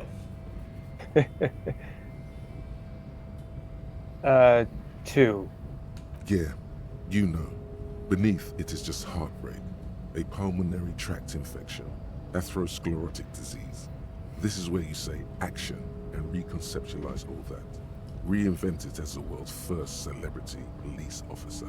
Ah, screw it, action. Or no, I'm too downbeat. I won't say any of those things anymore. Okay, 1. With a sudden flash, the world freezes around you, and you along with it. In an iconic monochrome solution, a black silhouette against a rasterized orange world. It's on. What's this? We're getting reports of normal, reasonable, temperate, political opinions somewhere in Martinez. Interesting. You must be mistaken, I'm a radical. Or, that's me, Mr. Reasonable. Someone's got to keep it sane around here. Or this is because I keep saying none of the above to all the political stuff, isn't it? Or discard the thought. 3. It's also about that, but it's also more. Perhaps it's the hangover. Perhaps it's a temporary surge of serotonin. But something tells you it's time to become a citizen of the Kingdom of Conscience. Okay, first, where is the Kingdom of Conscience? Or, no more talk, sign me up for a passport. Or, No, I'm too fiery with this watercolor ideology. I'm going to develop more extreme and interesting opinions and opt out. 1. It is not a place. It is a moment in time that can only arise in the right circumstances. In all of human history, it's only been achieved a handful of times. How do you bring about these circumstances? Or, that's an honorable goal. Nod your head approvingly. Or, that's a stupid goal. Shake your head disapprovingly. 1. Incrementally. History's greatest catastrophes have been brought about by people trying to make the world a better place. Too quickly. That's the genius of Dolores Day.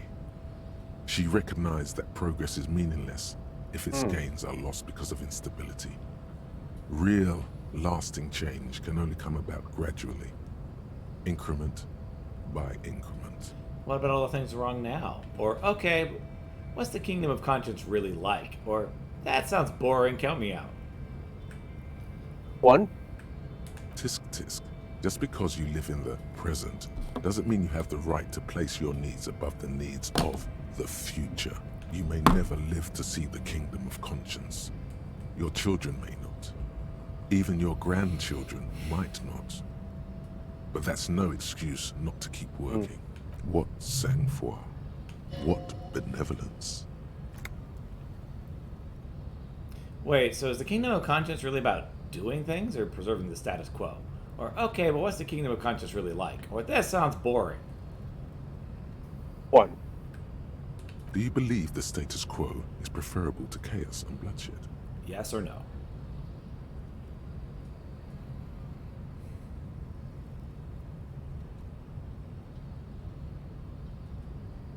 Wow. Right? Now, the way things are now, better than civil war, chaos, death. 1. There you have it. Sometimes holding the line is progress. Okay, but what's the kingdom of conscience actually like? Or, this sounds boring. At 1. The kingdom is difficult to comprehend, and even more difficult to describe, partly because humanity will need to discard many of the categories that define and limit it today. The kingdom of conscience is post-capitalist, post-national. It's also post-industrial, post-ideological, and even post-sexual. That sounds incredible. Alan Z, let's go in there right now. Or, that sounds fine. I still want to live for the present, though. Or, man, that sounds kind of terrible. I don't think I want to be a moralist anymore.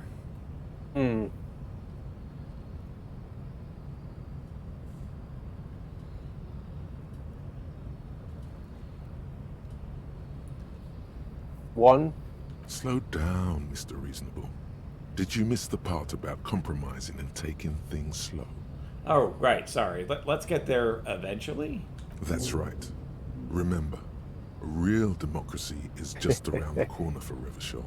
When that real democracy kicks in, a long time from now, we are all going to be so much happier. All right, so we actually have two new personas we can adopt. Yes. So getting the body down, go to the yard and see what Measurehead did. All right, so our two new personas we can adopt include some kind of superstar. No one's saying you're an actual superstar, but you're metaphorical superstar. And then there's Kingdom of Conscience. Heartache is powerful, democracy is subtle. So we would have to open up a new slot. We could adopt one of these consciences, right? Or one of these personas. So again, our options right now are perpetual mourning, derealizations of believing the world isn't real, the 15th Indo-Tribes of conspiracy theory, some kind of superstar believing that I'm a superstar, or Kingdom of Conscience, so being a moral intern, which essentially defends the status quo. Really, let's prevent the world from falling into chaos. Yeah. What was Half-Light? Half-light. I believe half-light is threatening. Oh, So it'd be less okay. threatening. But less threatening. Yeah. Which, I mean, we really haven't been threatening anybody, so that would Right. we would really miss that. True. We're already at 1, so. You like any of these? Do I like any of them? I mean, I got like, let's see, on my playthrough, I ended up with 10 different personas. Oh, did you? Okay. Yes. I went a little crazy with it. I see. You don't have to. Just like I Right, said, what you end up with is you end up with stuff like learning cap increases, so you can gain more points towards specific things. Yeah, you get bonuses, but you don't know what they are until you research them. Correct. So we ended up with bonus in 2 physique things, which is actually very useful. Yes. Given where we're at. So if we need to add to our pain threshold, we can. If we need to add to our shivers, our ability to like read the street, we can. Well, we know this will drop. This will drop our Kingdom of Conscience drops our ability to threaten people. Yeah. Superstar drops your ability to use logic. Not very logical. 15th Indo Tribe, there's no apparent downside to adopting the conspiracy theory. Oh, okay. There's no apparent downside to believing that the world is imaginary. Uh-huh. And then in morning, you lose some of your authority.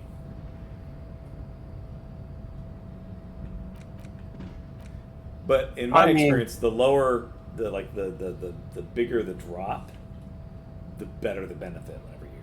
That makes sense. So if I was picking something, I would pick something that has significant negatives. Okay. I mean, I'm all for adding some thoughts. Okay. Personas. So let's see where. All right. So then the question is, do we want to drop previous personas or do we want to just add a new one? So we have a point to add a new slot, right? Yes. Okay. Now, I think these 3 are pretty good. Yeah, okay. So we'll keep all 3 of these and we'll just open a new one. We're going to open it left, middle, or right. I don't actually think it matters which direction we go. Doesn't matter, does it? I don't think so. Slot. Okay. So middle? Sure. Okay, so we can now adopt a new persona. So which one do we want to adopt? Which one had the biggest negative? The 2 biggest negatives are Superstar, where we lose our logic, and Conscience, Kingdom of Conscience, where we lose our threatening ability. Oh, we can try Kingdom of Conscience. Yeah, honestly, that one I don't think we'll miss the threatening at all. Yeah. Yeah. Meow. So in about an hour and a half, we will have successfully adopted that. Okay. Cool. So I think we need to talk to the guy down here. This dude. And to find out about breaking into that guy's house. Yes.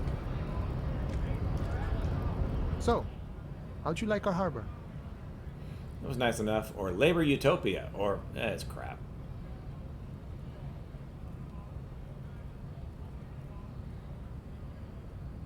Oh, let's see here.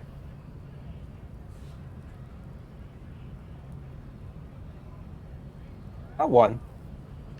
It's but a rest area on the path leading across open plains. He nods solemnly. He turns to you, a wide smile adorning his face. Right. You talk to the boss, eye to eye, like men of the plain. If you have any more questions, I'm set to talk. Everett said you were you have a key to a door, or I'm a bit short of money, or any idea who killed the hangman? One. A key, huh? What door is this key supposed to open? Runs his fingers through his mustache. He said it belonged to a weasel, or I was hoping you could tell me, or I don't know, some whistleblower, I think. 3. Oh, say no more. I got you. He taps the side of his nose with a little wink. I got that key right here. And let me tell you, it's mighty good of you to help us out during the strike. Working class solidarity, as they say. I saw the opportunity and I took it. I'm a hustle grinder. Or I heard something about a weasel and I didn't sound like a local polar weasel, if you know what I mean. Wink, wink. Or I'm not opening this door for myself. I'm opening it for all working men. Or I'm really not doing this for any political reasons.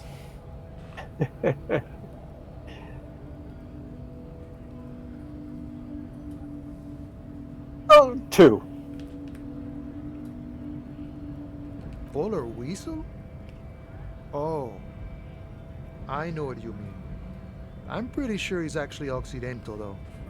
So you're gonna be committing fratricide, my racist friend. What you're looking for is a basement door behind the greenhouse. That's behind the whirling in rags. That's all I know. Our organization is what you call compartmentalized. Means we keep out of each other's business. Okay, Oops. but where did you get the key from? The janitor gave it to me. Nice fella. We talked about life and things that really, truly matter. His gaze wanders off into the distance. None of this mess we're in. This jiving and juggling. What's it for? To feed our children, I guess. Didn't even wait for your answer. Anything I should know about this task, this weasel, what when he'll get home, or got it? 1. I'm more of a philosophical dock worker. I like to talk about the big picture stuff. Who I am, who you are, what we are fighting for. He shakes his head and takes a big sip from his flask. Who he is and what they're fighting for? This is interesting. Why are you striking? Or any idea who killed the hangman?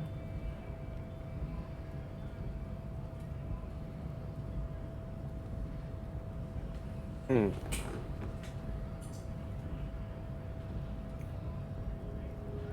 1. We're negotiating our share. Your share. Aye. He seems pleased with himself. Wait, so not wages or pensions, or how large a share you want, or okay, economy stuff. I get it. I don't want to talk about that. I want to talk about something else. Hmm.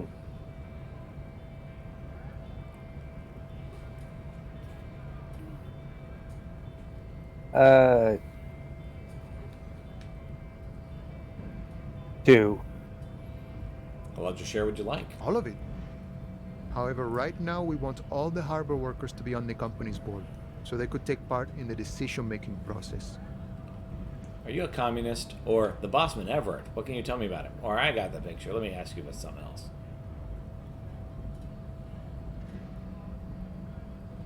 Hmm. 2. The bossman Everett. What can you tell me about him? I think it's best you make up your own mind now that you've met him. He shrugs. In my eyes, he is a capable organizer and a decent businessman. What does bossing the union entail anyway? Or I guess you're right, I should.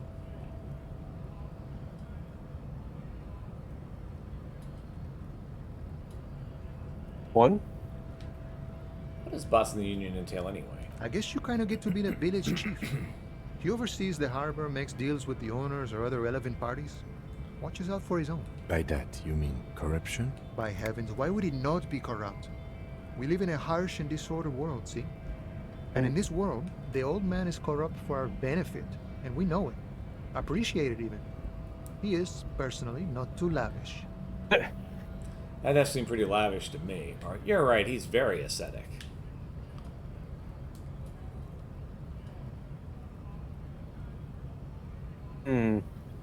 One. He is reasonably lavish, sure. That's his prerogative. It's not like you want a saintly demeanor on a corrupt motherfucker. That would be a manipulative illusion. Besides, there are no non-corrupt systems in the world anyway. And moralism is the most corrupt of them all. So, interesting you say that. Not you would like to say. But then there's that weasel door. Are you a communist, or got the picture? Let me ask you about something else.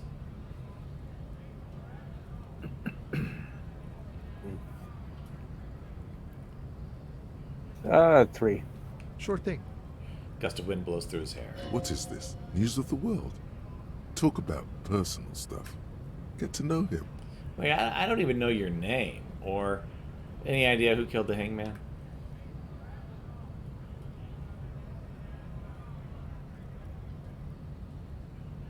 Two, yeah. Call me mañana. I'm just a humble harbor worker for the past 6-7 years. Not a given name for certain. It's a taken name. The kind for artists, or criminals, or revolutionaries and the sort. An alias. A nom de guerre. Call me Manana. What kind of name is that? Or, well met, Manana. That's a sweet name.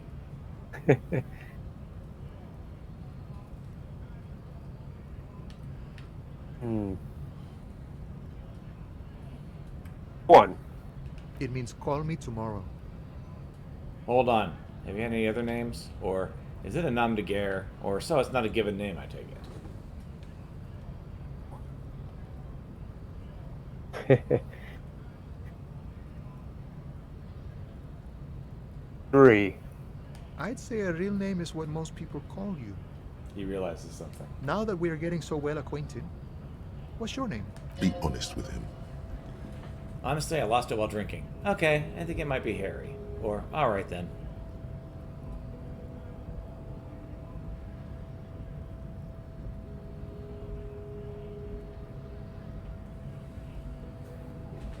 One.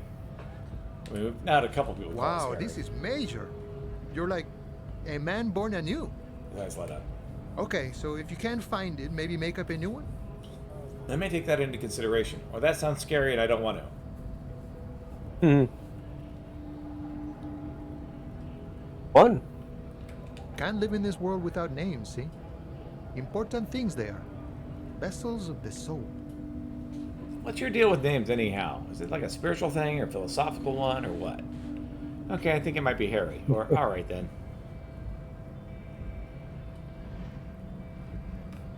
2. More poetic than any attempt to formulate a grand unified theory about it ends in the stupidest shit imaginable. Doesn't make it less true, though. He seems sagely. That means I can't tell you about it. I can only show you. You may understand in time. Or not. But it might be easy enough. Fair enough, sounds interesting. Or sounds stupid, is what I think. Words guide our life. Sorry. We commune with I each picked one thing by through its mistake. word. Every word is also a name, is it not?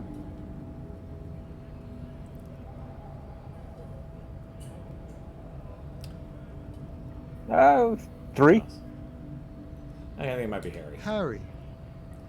It's cool. But I'm sure you could come up with something even cooler. He repeats with a quizzical expression. Alright, any idea who killed the hangman? Or come up with a name for myself.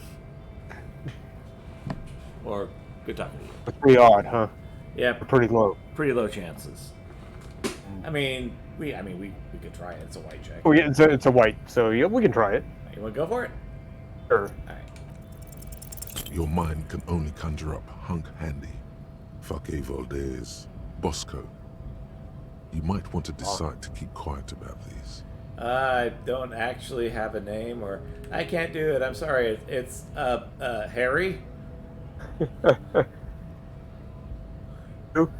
2? Okay, can't do it. I'm It can sorry. take time to come up with a good one, for sure.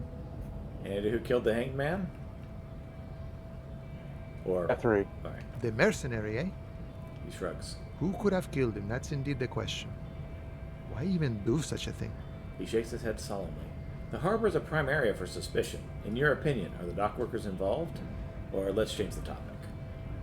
Ooh. 1? Alright. What a thought! Why would noble workers resort to such a thing? Unless they were pushed, of course. He scoffs, looking shocked. Pushed how? Your dead guy was an enemy combatant. Hold up, what does that even mean? Or did you kill him?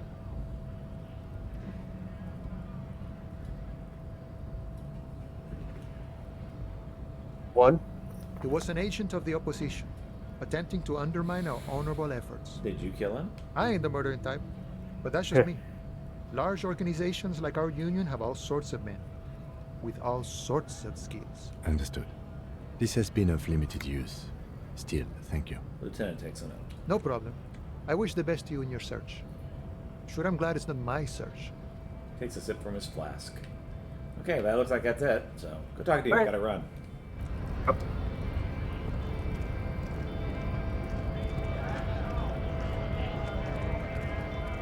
Okay, let's get some money from Fritte. Yes. The tear machine stands in the... Your Check our bottles bottles. clunk into the machine, got and the 240. money appears with a satisfying jingle. Okay. You're a richer man now. 1294. Okay. So, do we want to look at the body? Do we want to go to the basement of the... Cash that check there or something? Oh, yeah, we could cash the check. I totally forgot we had the check.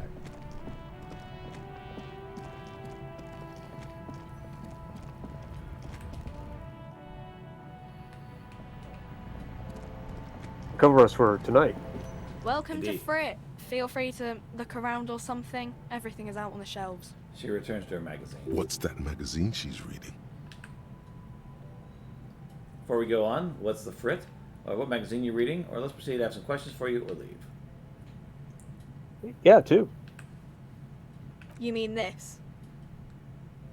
She looks at the cover, boasting a colorful photo of two girls kissing. This is Pop Stars. It's got, like, famous people in it. It's not for sale. Looks like it also has something called Police de la Mode, featured on page 34. This speaks to you. Stupid famous people. Or I approve of this. Very futuristic. Or forget about all that. What's this fashion police feature? Or I'm not even interested in that magazine. I don't know why I even asked about it. Okay, 3. It's where they rate different outfits famous people wear. It's kind of funny. They're kind of mean. She stops to think. It's about who's the most stylish. And who's the numero uno guy in there right now? And does he look like this? And point to yourself. Or, I bet your hat would take the prize. Or, so who's the most stylish there? Can't be anyone from here.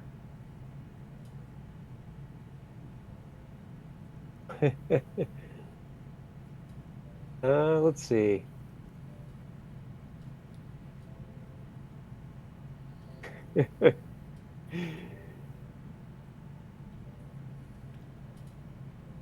Three. 3, alright. Benita. She's a model. Usually it's a model. Or a singer-songwriter. Or a model. We are not the fashion police.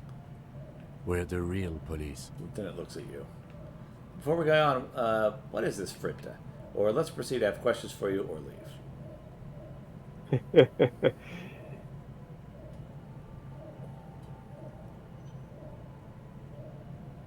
Okay, 3. Alright. Okay. I'm not really supposed to be chatting to anyone, but... She puts down the magazine. I need to exchange this novelty check for cash. Enter the novelty check, gain 35 real. Or does Fritta have a warehouse in the back of the Whirling in Rags? Or can you tell me anything about the dead body? Or leave. 1. Wow. I didn't know you worked for the union, sir. She rolls up the giant novelty check, and it looks like she's seen it before, and slips it under the counter. Anything else I can do for you? Does Fritta have a warehouse in the back of Whirling in Rags? Or can you tell me anything about the dead body? Or leave. Okay, 1. A warehouse? I don't know. Maybe. I don't really care what Frit does. Come on, let's give you something to work with here, or this is important.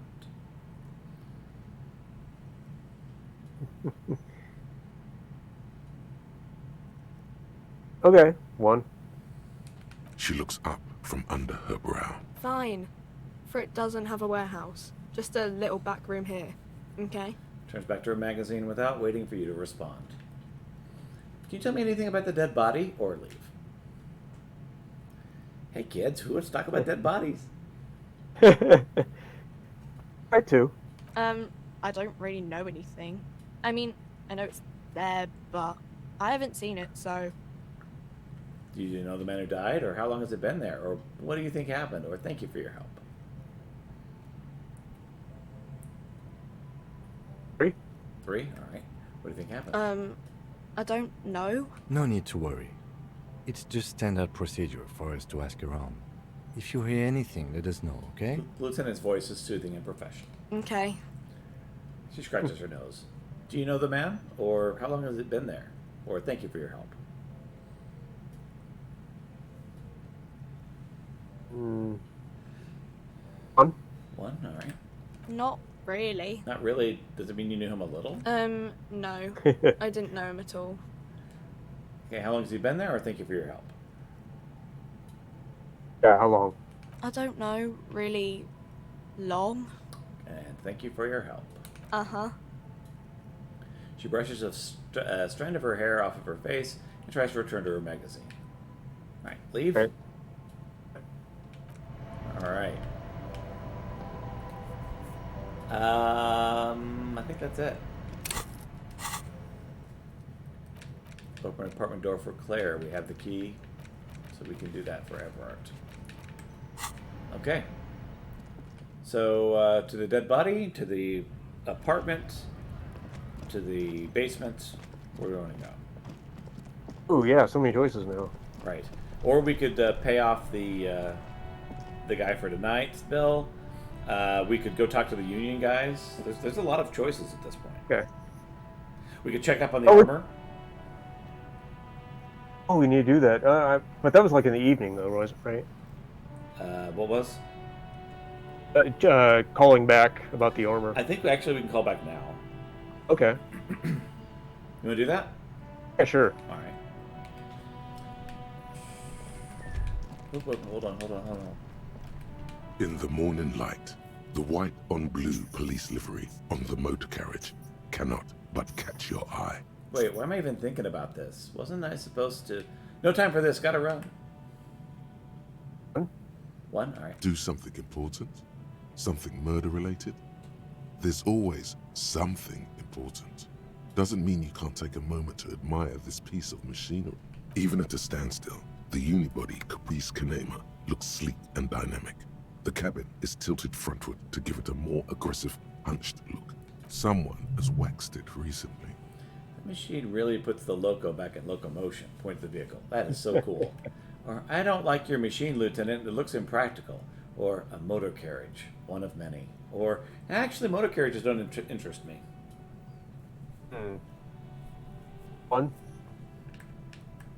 Mm-hmm. Lieutenant You want to take a smiles. closer look? Lieutenant smiles ever so slightly. He offers if you want to take a closer look. And what's it packing in there? Point the engine. Or, what's it that made the infernal whining sound that woke me? Or, it's a fine machine. Run your hand over it. Or, okay, let's move. One. 130. I reckon that's a 7-liter V12 there. What is that? A 7-liter V12? Or Mama serving some serious macaroni? Or, oh, I thought it would make more.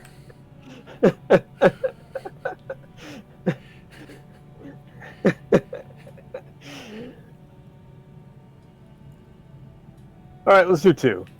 You lost me there. He's looking at you perplexed. 130 kilowatts is a lot of power, Kim. The Kinema is fast. Feels right at home on the raised motor track. Hard to find something that could overtake it. What's in there making that infernal whirling sound that woke me? Or it's a fine machine? Or, okay, let's move.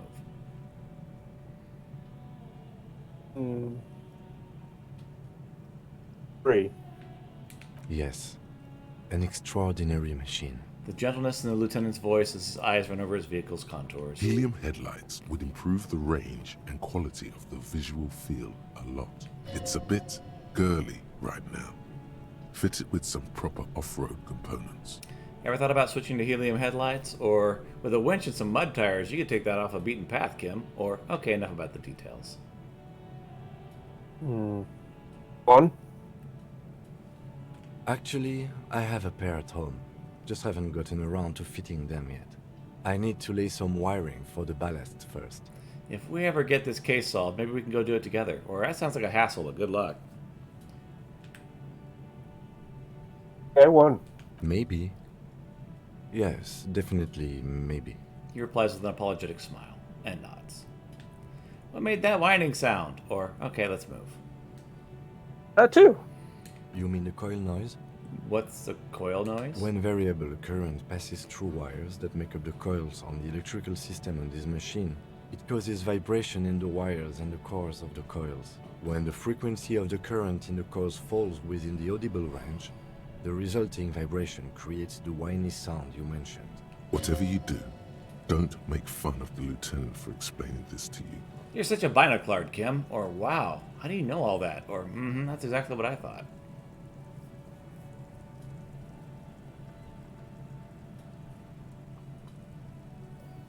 Two. I have pretty much maintained my vehicles by myself ever since one was assigned to me.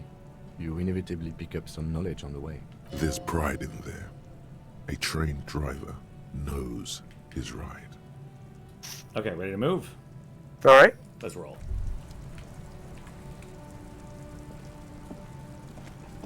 Inside, you see a set of steering levers, a radio microphone, a pull-out toolbox, and the soft glow of the fuel preheater gauge. So, radio?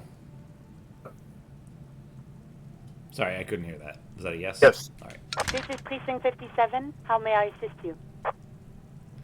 Okay, we can ask him to hook us back to the 41st or talk to the serial number.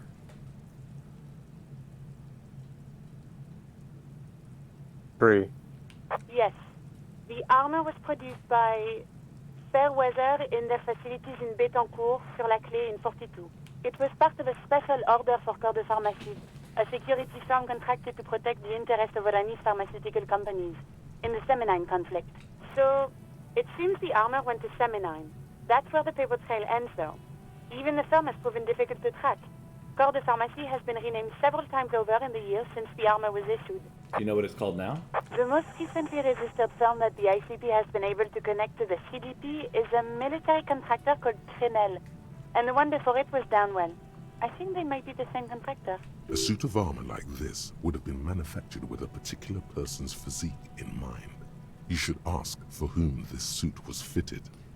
First, has the firm continued to work for pharmaceutical companies through all these name changed, or suit of armor like this would have been accustomed to fit the would have been customized to fit the wearer? It must have been a record of the person to whom it was issued.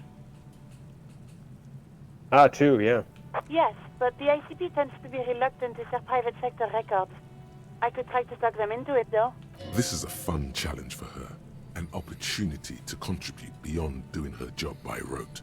She'll gladly put in the extra effort for Team RCM. Yes, thank you, officer. I really appreciate your efforts in this case. Or yes, please do try. It's imperative that we learn whose armor this was.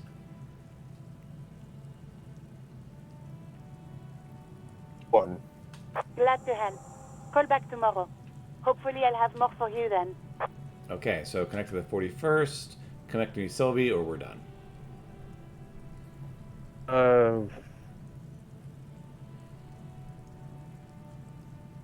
I think we need to talk to anyone else, do we? I don't think so, yeah. I think that was it. Yeah.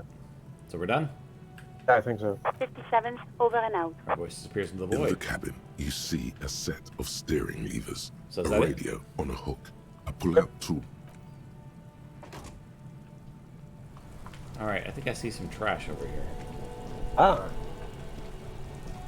Apparently that cup is not officially trash. That's weird. Alright. Well, fine then.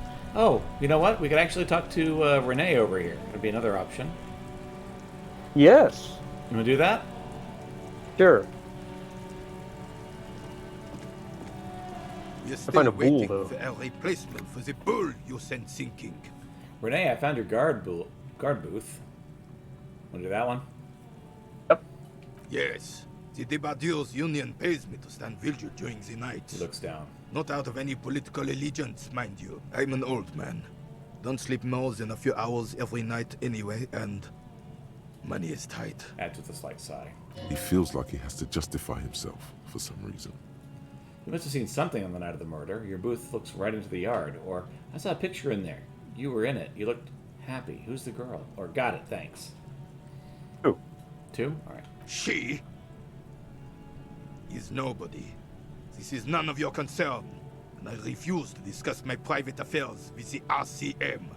His features stiffen and he gets a cold look. The lady is Jeanne-Marie Beaulieu, and she sure as hell wasn't a nobody. Gaston speaks with a soft voice. You must have seen something on the night of the murder. Or, your booth looks right into the yard. One. Yes, it does. Unfortunately, I wasn't working that night. Been on a 2-week leave since last Monday. Hold on, why are you on leave? Or who was working your shift that night?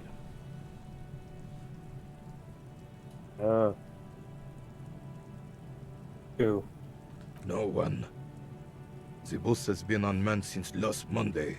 Looks suddenly very old There's and no other tired. guard. It's just me.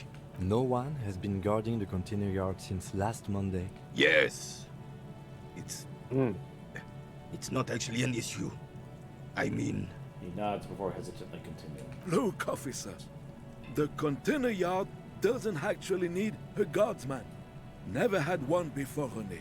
Monsieur Claire had that booth built specially for him. It's mostly decorative. Mostly decorative, or so it doesn't matter if you're in there or not? Who? The possibility of someone being in there is enough to discourage any ill-minded individuals. He tries to argue. Evrard created this job for René because he knows the Royal Carabiniers' pension of honor and PTSD isn't something a man can live off. A decorated Kingsman collecting tear reflects bad on the whole neighborhood. His words. Evrard gets it. Big guys looking after the small and everyone working together. I love it. Or such dependency only weakens the man further. Do or die. There is no middle ground. Or René is but one man. We need a program. Get all the elderly back in the job market. Keep the folks motivated. Or René should rent out his services. Invest the profit. Get a few more guys. Expand and repeat. Wage work is a dead end. Or there's absolutely nothing wrong with tear collecting. It's my side thing too. Proudly hold out your tear bag. 1. Can we conclude the topic of my guard booth now? There's a grimace of pain in the old soldier's face. It looks like he wants to argue, but he cannot find the words. Finally, his lips move. Alright. We done here? Yep. Yes. Okay, thanks. Yes. Like I said, it would be up anyway, so might as well keep an eye out. It keeps my senses sharp. So we can try again to do the composure check. We could actually put some more points in composure if we wanted, because we have some points. Point. We just pick up another point, or we could just go. Points do we have? Right now, we have 1 point we picked up. 1. So we could put a point in a composure and talk to him, or we could just never mind. Right. Or we could do it without putting points into it. It looks like we don't have any negatives to composure. We have positives to composure right now. Our shoes give us more composure because they make us look a little taller. Because we've got the high heels. Oh, well, that's good.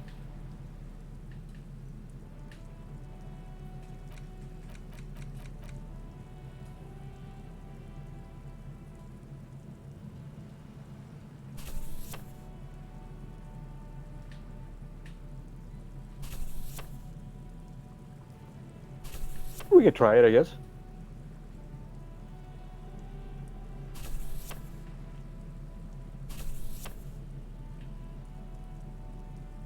Okay. So, you want points or no points before we talk to him? We could talk to him and then put points and then talk again if we'd like. Okay, let's do that. Alright. So talk first, then points. Vigilance officer, what can this old carabinier do for you? Was it 17% or something? Yeah. So what is it about this old soldier that makes him stand so proud? Still, all you see is an old soldier refuses to replace his uniform with a civilian attire. Anything else I can assist you with, officer? Nope. We still have a game to finish. Thank you for your time. Okay, want to put a point into composure and try again? Sure. Hear that? Magnesium. That's what you're lacking. The lack of magnesium has you slouched. So there's a lack of magnesium in me, or magnesium level's fine? Oh. A1? Yes, and it's critical. Look at yourself. You're practically devolving into a fish due to the lack of magnesium in your bloodstream. I need to mag it up, or so I need to mag it sideways? I don't know what that means. Me either. Alright, let's do 2. Maggot sideways? What are you doing? You need to maggot up. You've probably had 2 heart attacks and a minor stroke already. And the only prescription is insane amounts of magnesium. So what you're saying is I need to become a magnesium-based life form. Or I need to stop thinking about this. 1. Yes, if you want to live, you need to evolve. You need to transcend the carbon barrier. Go to the apothecary and buy insane amounts of magnesium. It will Oh, it's a new reverse the thought. damage Okay. to your circulatory system. Okay, so that appears to be a persona we can adopt. Interesting. Is magnesium-based life form. Honestly, we have an absurd amount of magnesium. Magnesium-based life form. Shivers, no shakes. Generally understood human beings are carbon-based organisms, fusing little carbon tubes together to form complex, mushy structures capable of thought, love, and locomotion. It's also known these structures sometimes like to take the edge off by consuming ethanol, amphetamine, etc. In such cases, it's important to supplement your body with magnesium. Tired? Mag it. Down? Mag time. Liver damage? Maximum mag. Some people say magnesium doesn't really do anything and you just need to quit. Well, how do we tell them?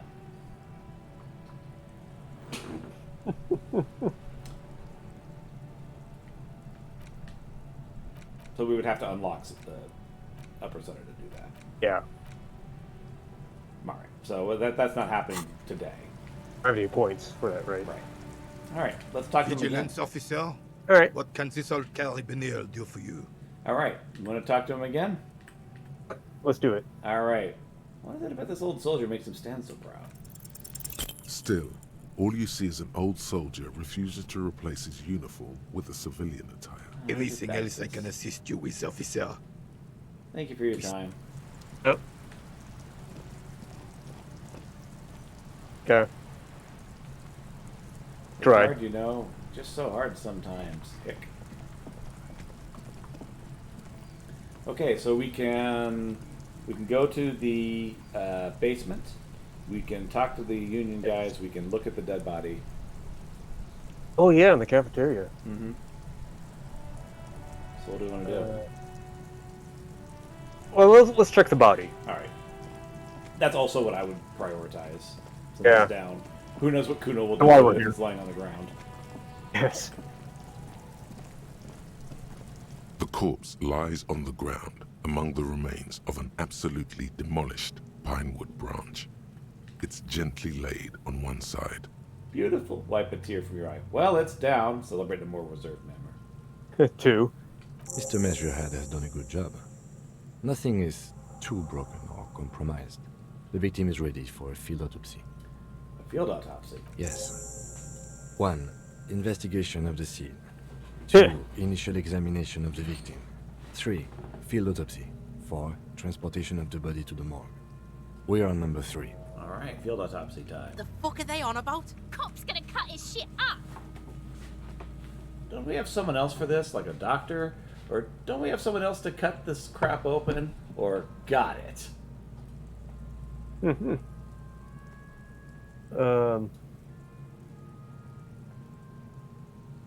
1.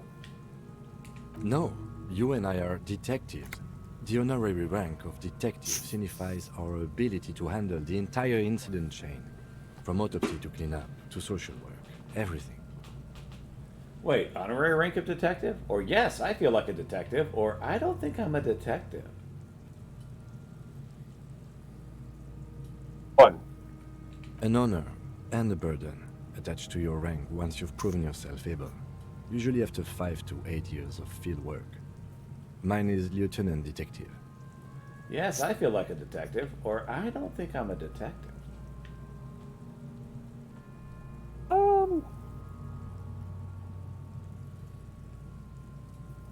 Okay, 1. You are. Your station would not have assigned you on this case if you weren't. Now, The lieutenant adjusts his glasses and takes a deep breath. Okay, first, what exactly is a field autopsy? Or, tell me something, dead man. Or try to remove the dead man's boots. Or leave. 2. 2? Alright, tell me something, dead man. Shoot, Looney Rooney. Oh, apparently there's nothing. So enough? Oh, it's all that. Okay. Yeah. Alright, we can... Come back later, Corporal. Amuse yourself with my frank Yeah, I know. manners and my memento mori features. If possible, also, Yeah, see 3. me in your dream. 3, try to remove the dead man's boots. I thought we decided to leave it to processing. Lieutenant shakes Let's his not turn this into some kind of circus. Damn it. This is turning into some sort of mega puzzle. Try to remove the dead man's boots again, or what exactly is a field autopsy?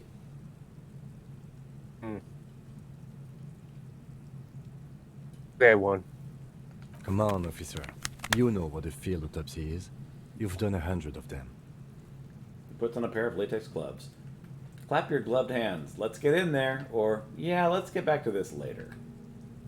L1. We're here. There truly is a time for everything, even for yellow gardening gloves. You have to prove it. However, they are lacking hygienically. I suggest you get in there in limited capacity. All right. Or, I don't know. What do you mean?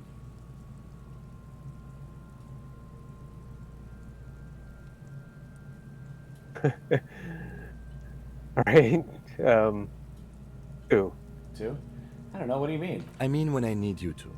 Until then, I should handle physical contact, and you should take notes. You're being handled. If you resist now, he will turn on his heavy-duty authority mode. You will get your chance to dig in later. So we just fill this in, right? Show him the red field autopsy form on your ledger. That's right. He nods. You knew it because you inspected your ledger. The lieutenant is relieved you know the protocol. Okay, open your ledger to the field autopsy form, or try to remove the dead man's boots again, or leave. 2. Yeah. The dead man stares in silence as you crack open the ledger. The bright red paper is covered in boxes and lists, describing the condition of his skin and organs in 3 parts. Above those, an 11-field info form needs filling out first. It begins with 1 assistant, or let's jump ahead to the 3. So let's jump ahead to the 3-part summary, or let's pause the autopsy.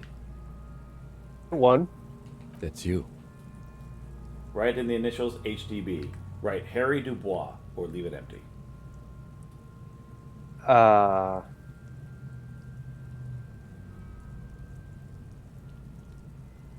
We'll do 2. The corpse is indifferent to your scribblings, just lies there. The next box says Coroner's case number. KK57-0803.0815. Write that down. Next. Name. NA. Next. Date of birth. NA. Age. Roughly 50. Lieutenant corrects his glasses. dry 40. The damage is so extensive, it's better to err on the young side. I'm going to write about 42, or write about 50.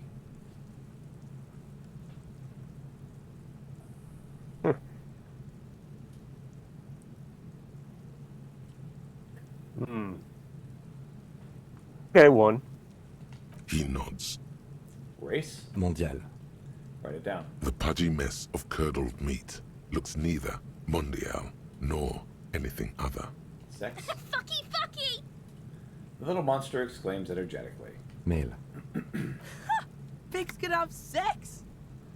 Write Effie Effie, write male, or write pigs are going to have sex.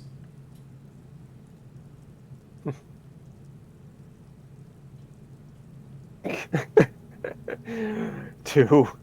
Nor does he look male, with his pregnant belly and indistinguishable face. Date of birth? Sorry, no, date of death. We're still going with March 4th. 51. Slightly different. Write 040351. What else? 9.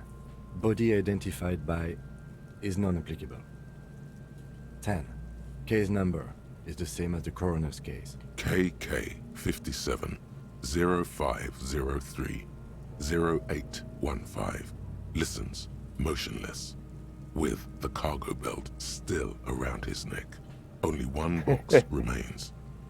Evidence of treatment. None. At least not after the initial examination. A strange word. Treatment.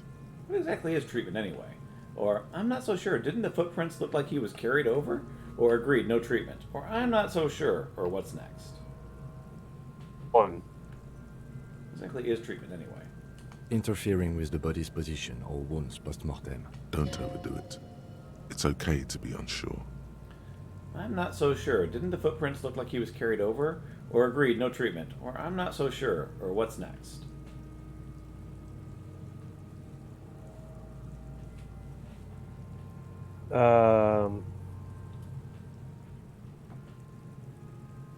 2. 2, okay. They'd have to have incapacitated and carried him over. This man was more than a match for untrained dogwalkers. He places his hand on the dead man's chest as if in preparation. Your central nervous system recognizes this gesture. It's the stations of the breath. Ecclesiastic, religious in nature, a holdout from pre-DeLorean burial rites. It takes him 2 seconds to perform. Then, somewhere in Jamrock North, a small wood shed behind Rosencrantz Row, Lieutenant Nick Feuerbach puts his hand to the chest of a small corpse, no larger than a monkey. It's raining outside, light drizzle. There is darkness in the shed. Elsewhere yet, an obese female sits in a wicker chair, her silhouette bull-like against the window. Outside, Grand Coudon. The day is turning dim for Sergeant Mac Dawson. Hand extended, he approaches, to make sure she is dead more than anything else. And so, all across Jamrock, Coal City, GRIH, 42 deceased persons found today. 42 stations of breath. We should start the post-mortem. All right. I'm going to get some water and some coffee, and then we can continue with the post-mortem. All right. Burb.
Turn the page. The corpse cannot feel Kim's hand on his chest. It no longer meaningfully interacts with its surroundings. A thicket of boxes and lists on red copier paper tries to answer why. Okay, we can do external examination summary, internal examination summary, description of injury summary, or try to remove the dead man's boots again. Or leave. Which of those options sounds best for you, Noel?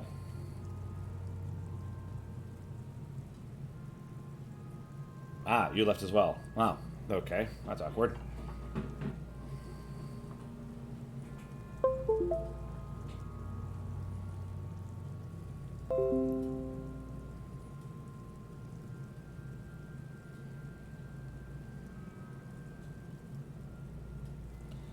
All right, well, I'm going to check on my package while you're not here.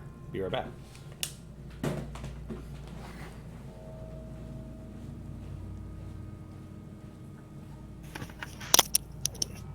All right. Okay, let's see.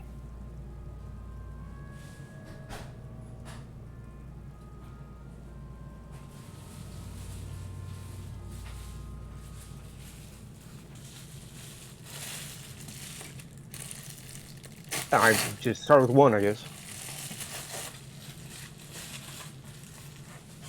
Oh man, this book is huge. This is awesome.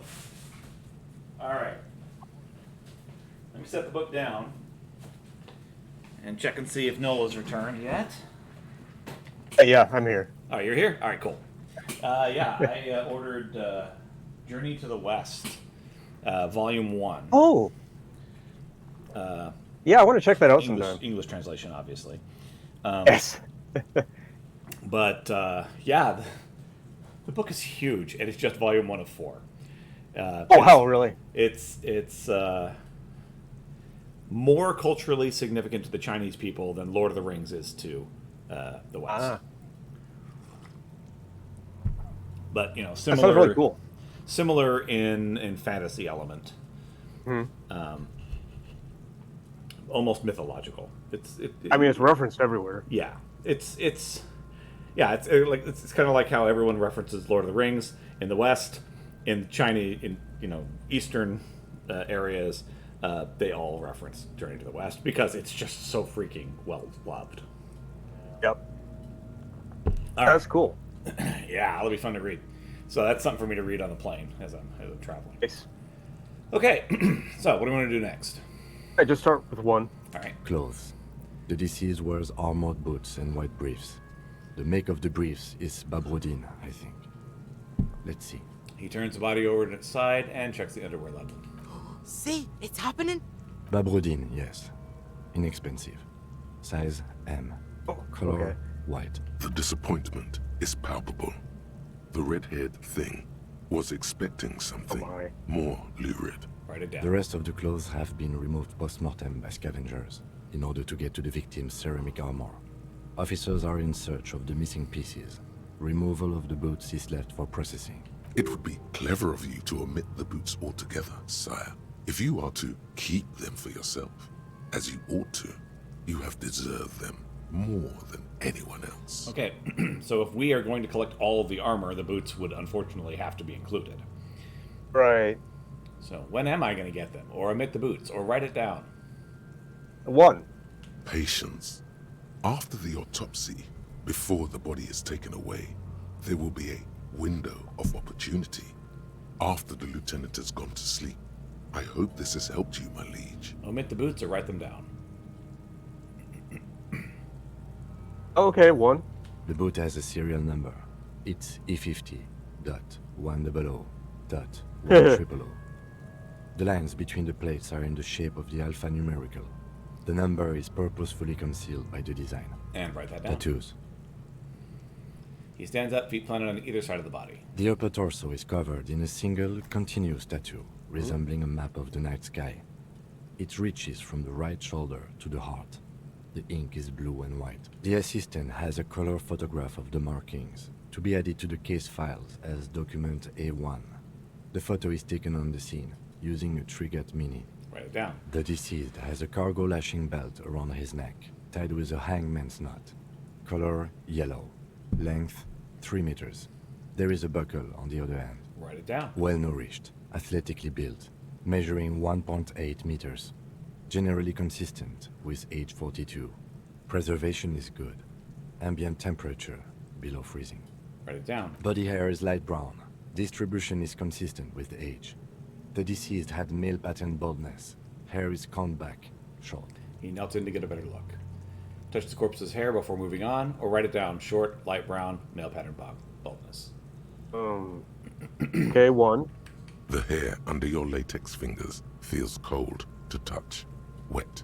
Stroke his hair gently, or write it down. Short brown hair, male pattern baldness.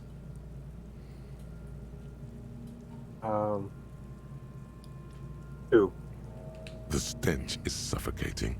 Strands of dark brown hair start sticking to the latex of the glove, like thread off a rag doll's head. There must be brilliantine in there. He's combed his hair back with oil. Keep petting him. Write it down. Short, light brown, male pattern baldness, or write it all down, including the brilliantine. 3. Lividity is consistent with hanging. The head is congested. Contusions are present on the head, chest, and thighs. Consistent with stones thrown post-mortem. Low velocity. Fucking low velocity? You think Kuno doesn't know what you're talking about? Velocity was fucking max. The kid explodes. Talking shit about Kuno's velocity. In addition, there are bite marks on the face, scalp, and chest. Consistent with predation. Lieutenant pays no heed. Write it down, or write down but amend for high velocity.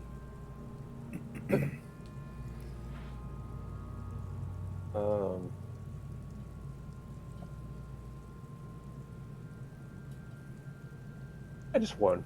Ligature mark.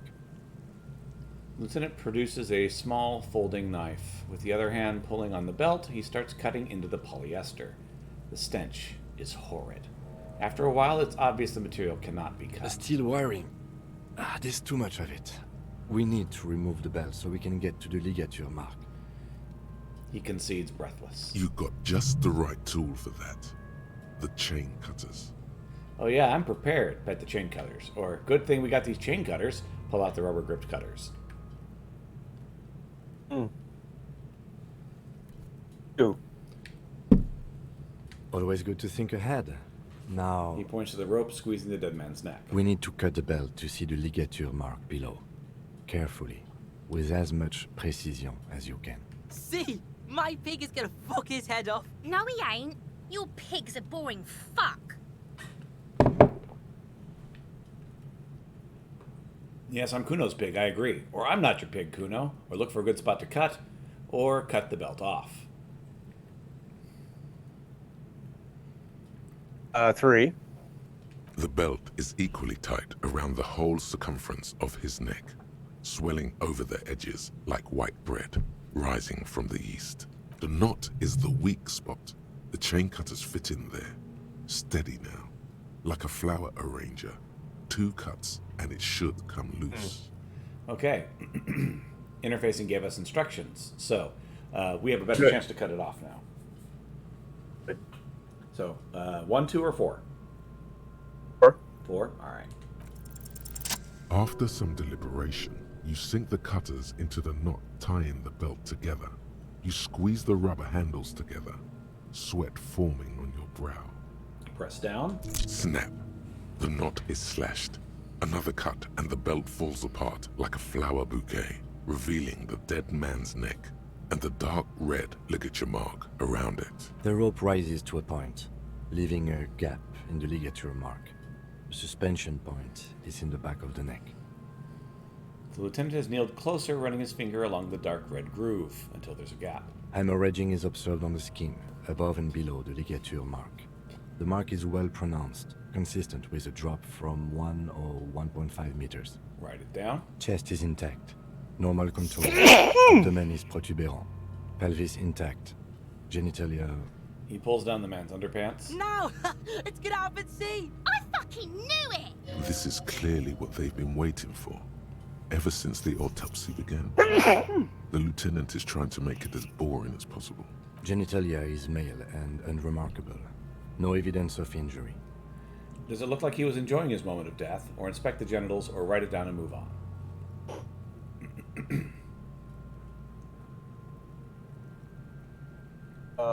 3. Back is symmetrical and intact. Upper and lower extremities are intact, but asymmetrical. There are combat injuries on the right hand, thigh, and hip. He struggles to turn the corpse on its side. In addition, I see smaller, residual scars, too numerous to count, covering about 30% of his skin. From wounds sustained over 2, maybe more decades, dispersal and accumulation indicates long and active combat duty.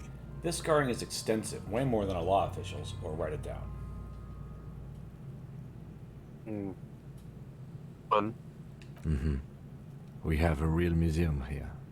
Of battles, wars. He nods. Last item. Write it down. Hands. He takes the man's right hand in his and inspects it, then moves on to the other hand. Pick up the hand or let the lieutenant work alone. 1. His flesh is cold, icy. Pleased to meet you. Where are you from and what's your name? My name is, or I'm from, or what the...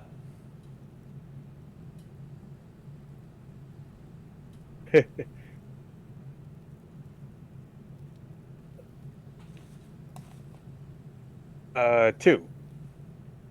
I'm only fucking with you. I know where you're from. From Cappadocia. And your name is Il Corbo.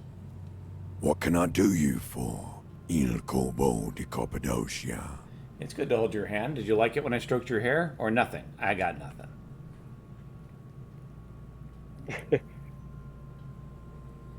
Right one. I did, Kobo. I did. Reminded me of when I was just a small boy. Before this happened to my face and my body. You did me a kindness there. We should do this more often. Be close like this, I mean. Hands are clean. No sign of injury from struggling. The lieutenant concludes. The dead man's fingers slip from his hand, cold and sausage-like. Were you expecting any, or write it down? 1. I was. Maybe I'm just not seeing them. Honestly, the stench is making it hard for me to think at the moment. Working so close to the fumes coming from the corpse must be hard. You realize suddenly that the lieutenant has been barely keeping it together these past 2 items. Write it down. Ooh. That's all for the external. Well done. What next? He turns to the side to breathe. It's not enough. He buries his face in the sleeve of his jacket. So we can do internal examination, description of injuries, or try to remove the dead man's boots. 2. Central nervous system. He says, I have and nothing. abruptly. Do you have anything on this man's central nervous system? You don't even have a joke. Nope, right. Musculoskeletal. Purge fluid is coming from the mouth. Not injury related. Eyes and tongue protuberant. Hyoid bone. Let's see. He gets close to the swollen mouth hole, eyes squinting from the fumes. With his eyes almost closed, the lieutenant puts his hand on the dead man's throat and begins to massage it, gently. A rotting smell erupts from the mouth. Purge fluid runs down his lips, black and viscous. Yeah, jack that fucker off! The hyoid bone is fractured. The rest of the musculoskeletal system is intact. Unremarkable. He says after a while, and you write it down. Respiratory system. Back hunched as if in prayer, he begins to pry open the dead man's jaws. He stops to exert more force. Both hands are used. Oral cavity shows no lesions. The victim has received dental implants, possibly after a combat wound. Mouth swollen. Hemorrhaging present in mucosa of the lips and mouth. From here, it looks as though the clown-faced man is screaming. The tendons of his jaw are torn apart. Hyoid ripped from the force of the lieutenant's hands. Look inside the dead man's mouth or write it down. 1. No scream, no sigh of relief rises from the darkness inside. It's humid there. Sickly sweet air, unlike anything living. You feel like you're about to throw up again, straight in that mouth of his. Look deeper inside or write it down. 2. It's hard. Once more, you taste stomach acid in the back of your throat. A contraction. Your throat pumps a little something from your stomach and into your mouth. You're forced to swallow, just to keep looking. Inside, you see darkness. Just a mess of meat and darkness. There are ancient mysteries down there, Kobo. Ask me later. Hemorrhaging present in mucus. Lieutenant repeats impatiently. He lets go of the jaws. The mouth snaps shut before you. So write it down. Is that a yes? I couldn't hear you. Yes. 3. Hepatobiliary. NA. He wipes his brow. Why? Don't we have anything? Or write NA.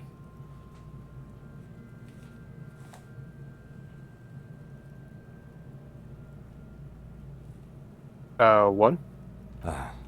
Are you a hepatobiliary expert? He looks at the corpse's stomach with a mixture of tiredness and disgust. I don't think so, or write NA. 1. Neither am I. And that's it, or write NA.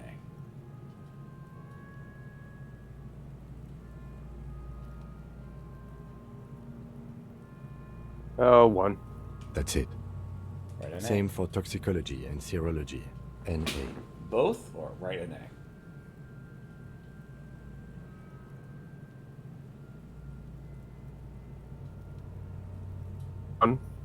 Unless you have untapped reservoirs of knowledge there.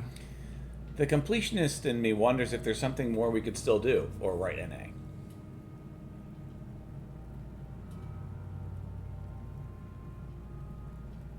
One. That's funny because that's fourth wall breaking. Like a toxicology screening?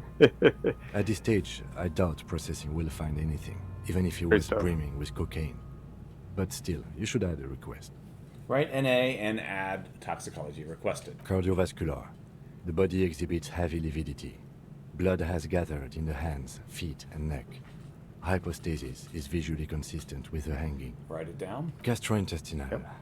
He breathes a sigh of approaching relief. This is the last field in the list. He looks down to the ground and the pool of feces there. Digested semi-solid food in stomach. Voila. Touches the corpse's bloated lower abdomen briefly. Write it down and omit the voila, or write it down and keep the voila.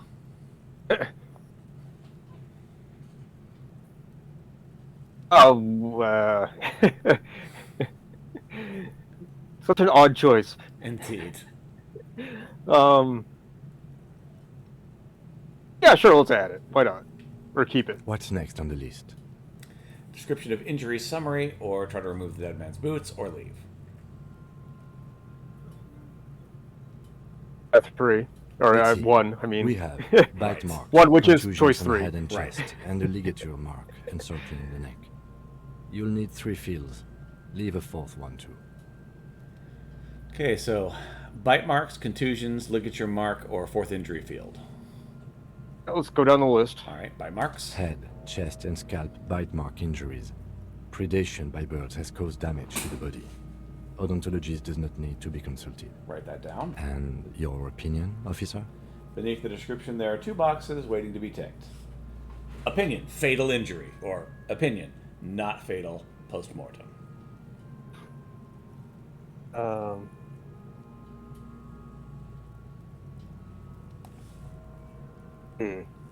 So there's bite marks all over his body. Yeah. From birds. Well, I mean, that's injury 2. Okay. Agreed. Post-mortem. Next injury? Contusions, ligature mark, or what's the 4th injury field for? So you said contusions next?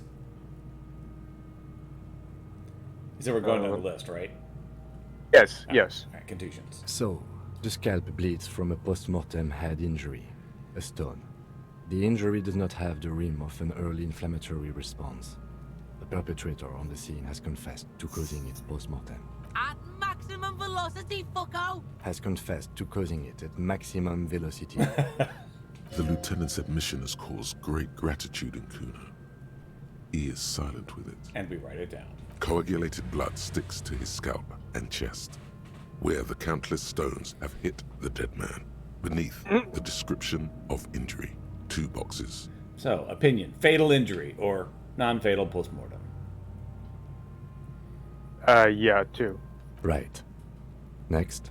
Ligature mark would be the next one. So you want to do that one? Let's go. All right. A dark red abraded ligature mark encircling the neck, with a gap on the nape measuring, let's say, 7 centimeters. The hyoid bone is fractured, the cervical column intact. I see hemorrhaging on the skin, above and below the ligature mark. Depth of the mark, 1 centimeter. No signs of clawing on the neck. Write it down. Below the note, 2 customary boxes wait to be ticked. The man's head jerks to the side. The ring around his neck is visible. Okay, so do we think he was killed by the hanging, or do we think this was post-mortem? Seems to be. Yeah. All right, so... Let's go for it. All right, fatal injury? All right, let's go. That's it. We have established cause of death. It's not much, and it leaves much to be questioned. But it's a start. Okay. Let's wrap this up. I pronounce this field autopsy over.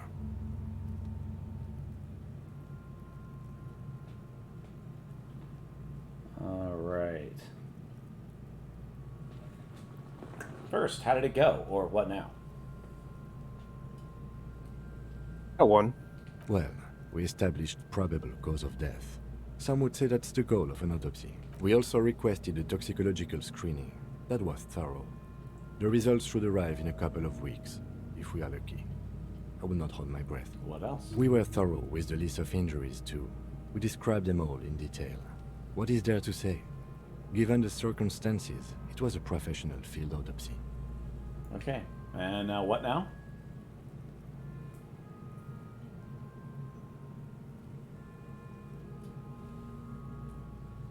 So, what now?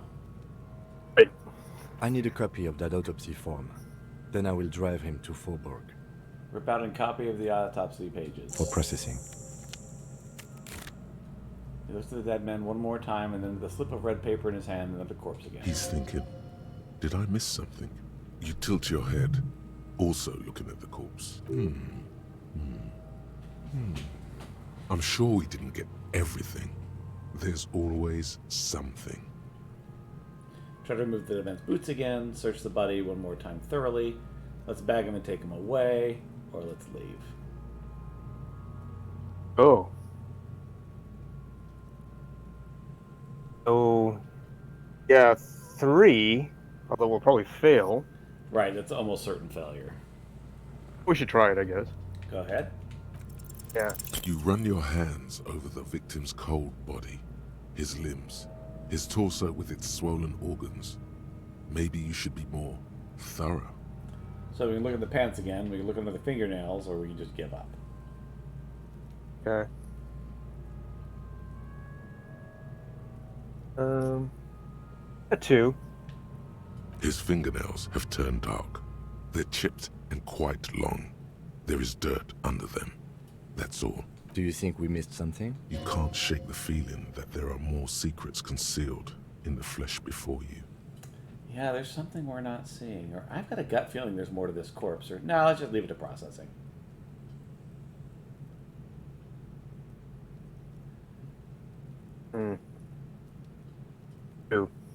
Okay, well, we are in livor mortis here.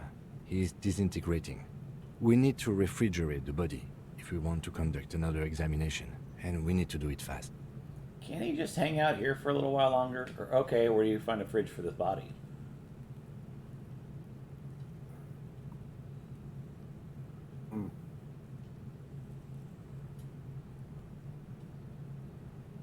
Okay, 2.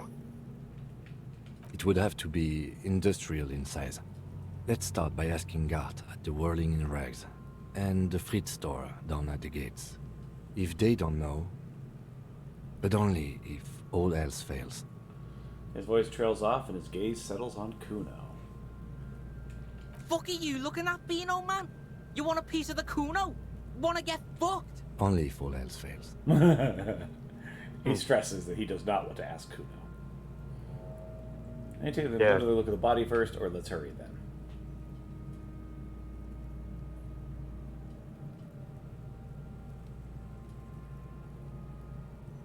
We can do one. Hurry. This is one task we If there's cannot anything there. sideline. With every hour, whatever we are looking for will become harder to find. Try to remove the dead man's boots again. Let's bag him and take him away, or let's leave.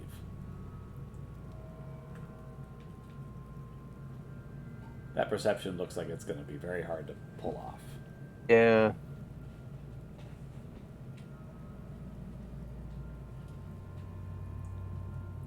Okay, leave, I guess. All right.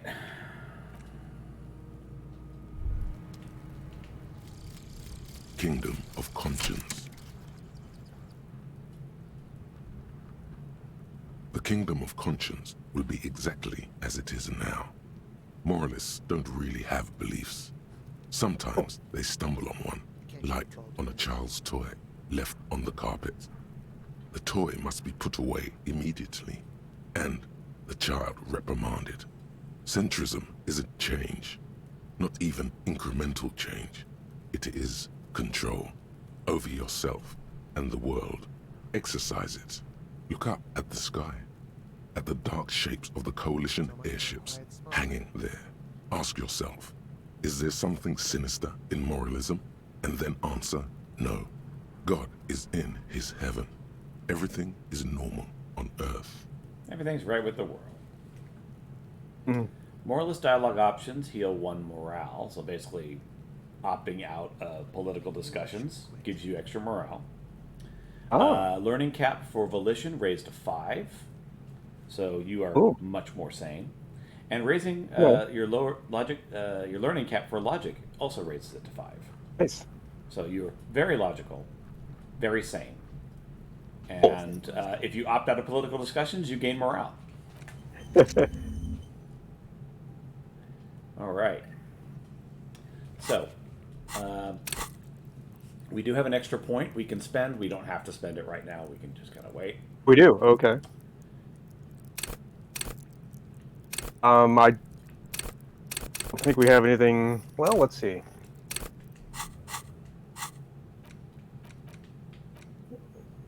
I mean, I guess let's just see what we need next. Right, we'll wait. Wait, yeah. Sounds good. So it basically what that ended up doing is raising our logic cap did not really affect our volition cap, because our volition cap was higher than that anyway. Okay, yeah. Okay. Okay, so we can talk to Whirling in Rags guy to find out about a fridge. Yes, we should do that. All right, let's do that.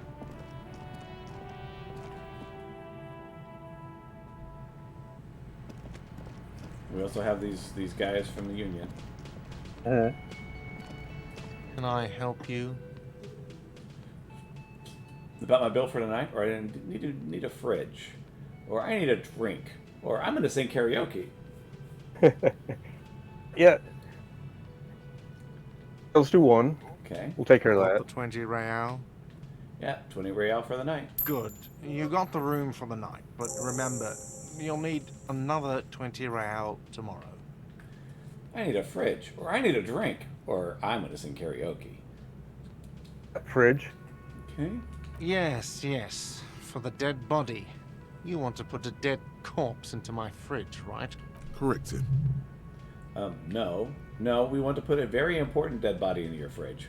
Or yeah, that's the gist of it. Or, how do you know?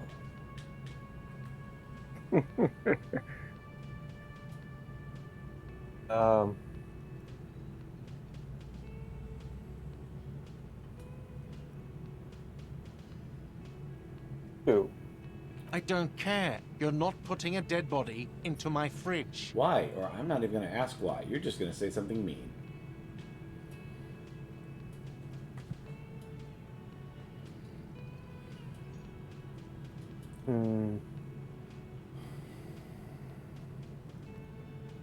Okay, one. Because this is a culinary establishment, not a morgue. I can't believe you even asked me. It would only be for... Lieutenant, you too? You're asking too? No. The answer is no. I will not turn this place into some kind of macabre circus. You just cannot believe it. Let's go talk to the frit clerk. I need a drink, or I'm going to sing karaoke, or bye.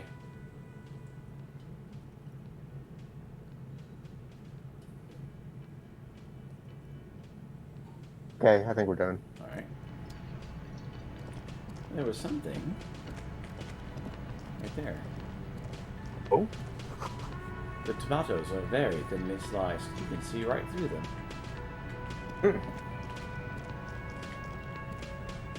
Okay, do you want to talk to these people now, or do we want to continue on? Oh, yeah, we're here. Why not? Talk to the girl first, or talk to the people inside first? The union guy. Union guy, alright. Over here. She snaps her fingers. Let me handle this. The woman says to you in front of the mess... Sorry. The woman says to the crowd in the mess hall before turning to you. Detective disorientated.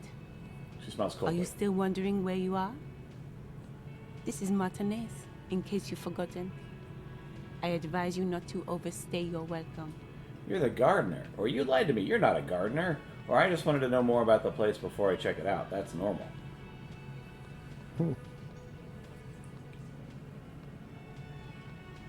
Okay.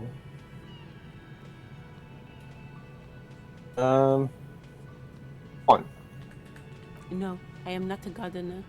I'm a legal counselor for the Dock Workers Union. She crosses her arms. So let's get to it. You're looking for Titus Hardy? You think he has information that will help you?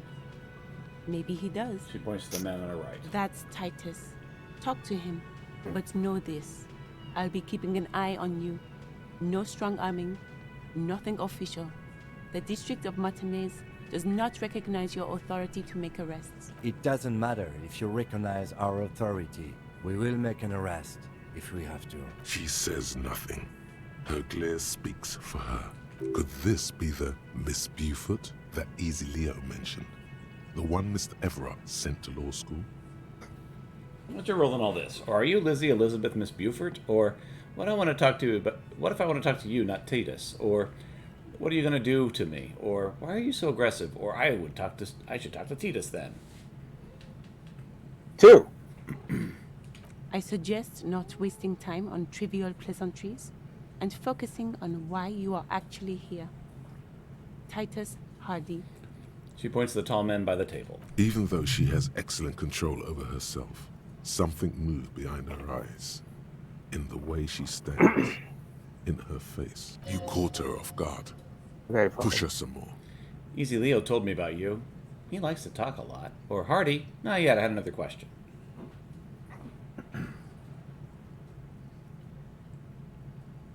One. You are not here to chat up the legal counsel. You are here to question these men. You set the pace and the topic of these conversations here. Establish that. He said Mr. Arvert sent you to law school. Or he said you were in debt to Mr. Clare. Or he said you're the union fixer. You fix things. Or he said you're Mr. Everett's deux et sacré death machine.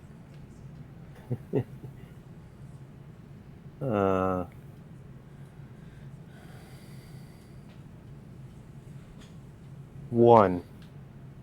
I represent the union and these men here. Points to the crew on the table. Don't make this personal. A very minor victory. What is your role in all this? Or what if I want to talk to you and not Titus? Or what are you going to do to me? Or why are you so aggressive? Or I should talk to Titus then. 1. Like I already told you, I'm a legal counselor. Crosses her arms. Do you have hearing problems? What if I want to talk to you and not Titus? Or what are you going to do to me? Or why are you so aggressive? Or I should talk to Titus then. 4. Lieutenant is not satisfied with the approach. What are we going to do to you? She starts laughing. It's a cold laughter devoid of joy. The union isn't going to do anything to you. It is not a crime syndicate. It is a labor organization. The gruff hump from the table. Right, it is. If anything, it is the RCM who do things to people. But we digress. She shakes her head. What if I want to talk to you and not Titus? Or why are you so aggressive? Or I should talk to Titus then.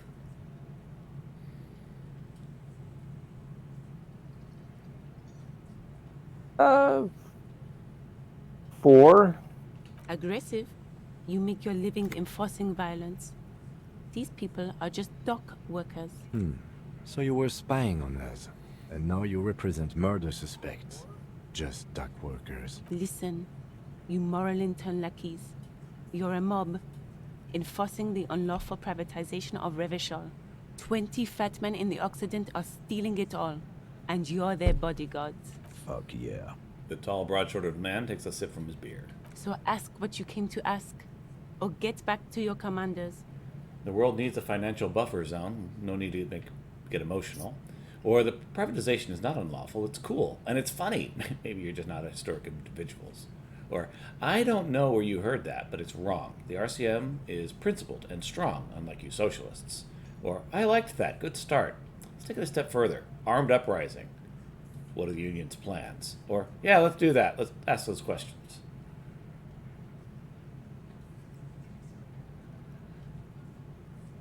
A 5.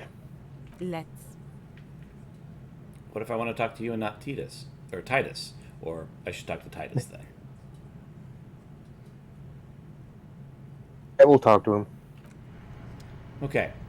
I think we may actually want to put up the clipboard, because the clipboard reduces our authority.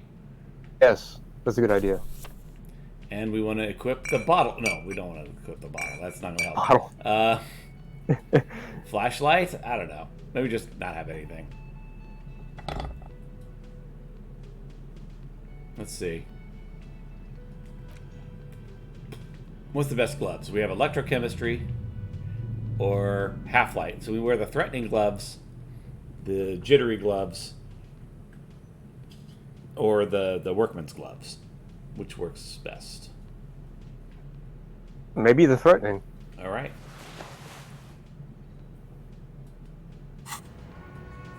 And let's look in here.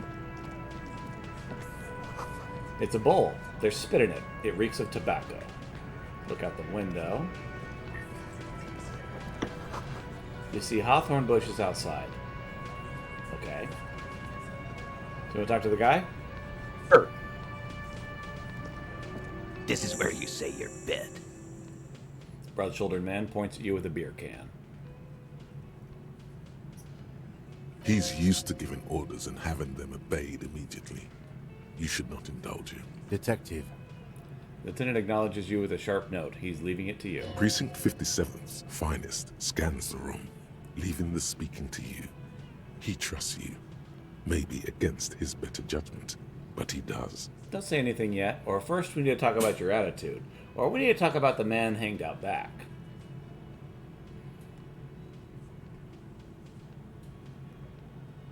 Three. Oh, this is about him. He looks around. A real looker, that one. You sure took your time, huh? Waited for him to get real ripe and pretty for you. He looks to Titus for approval. Oh, he was a real pretty boy. Hanging up there, letting out that pretty boy smell. I can't for the life of me understand why you did it. Spreads his I arms. mean, I would have just left him up there. You must really like cleaning up other people's shit. You might want to start asking your questions now. It's not going to get better than this. These guys are so macho, they're ready to confess to first-degree murder. Ask if it was them.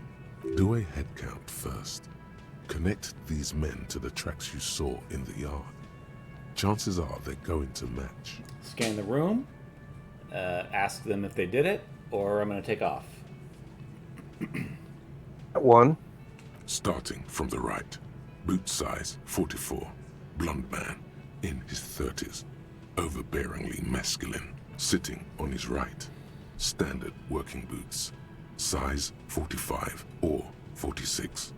Eldest in the room. Probably mid-50s. Smoker. Quiet across at the other table. Hobnailed working boots. Size 43. Gang tattoos. Mesk or Sarah Mauritian in his late 30s, early 40s. And then standard working boot. Steel reinforced toes. Size 46. The big dick. Wide at the shoulders and lean at the hips. Rugby cap. Fingerless gloves. And numerous scars. A little under 40. The emblem on his vest says Rowing Club. A little patch below it reads T. Hardy, Captain, in the far corner. Standard working boot. Steel reinforced toes. Size 44. 40-something. Non-alcoholic beverage in hand. You squint. Is that a plectrum? Where or in the little guy?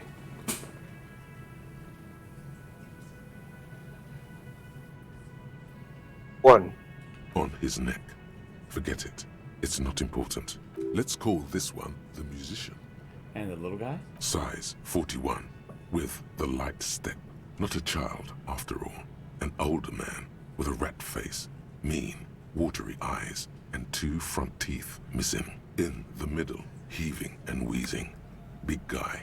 Boot size 46. Deep marks. Probably carried the victim over. He, alone, is 130 kilos. Add the man in armor, and you could easily exceed 220. In conclusion, these 7 are the actors on the crime scene. The footprints were theirs, but there's a discrepancy. One of them is missing. The odd soul. Exactly. You've stood there for about 4 seconds, not saying anything. Hit them with questions. Where's the 8th Hardy? The fuck is with you, fella? So the man hanged in the backyard. Did you do it? Or I found 8 sets of footprints, but there's only 7 of you. Where's the 8th Hardy boy? Or I'm going to take off. Yeah.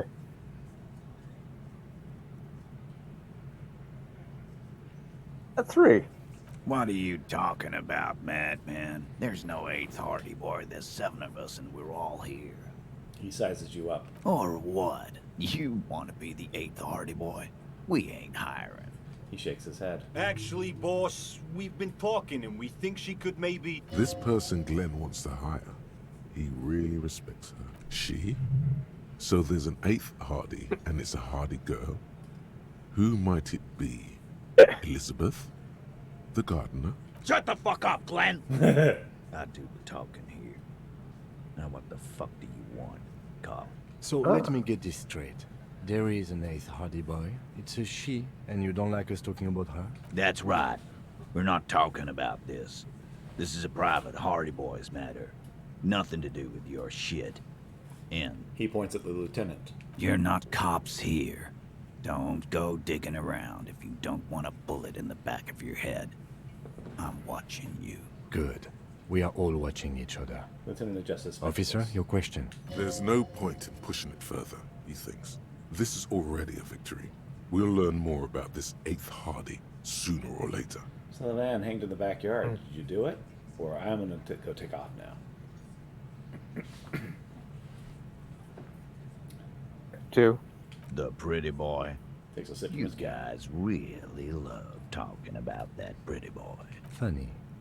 But my partner and I have a serious matter to discuss with you. The lieutenant says with a smile.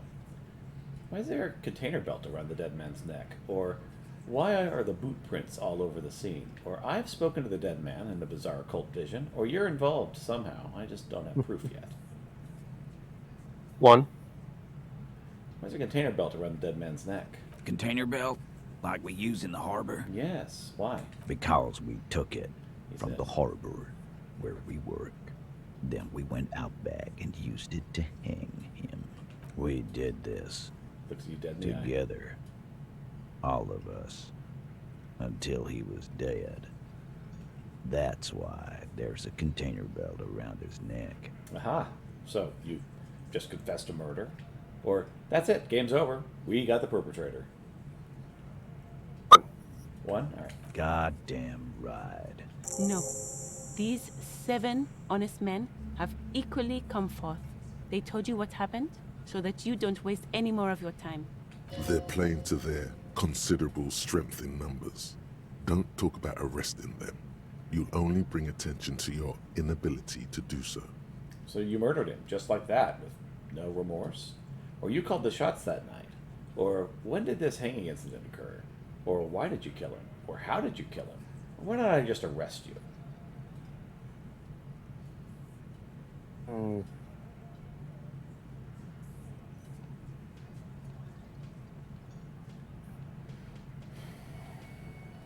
Let's see.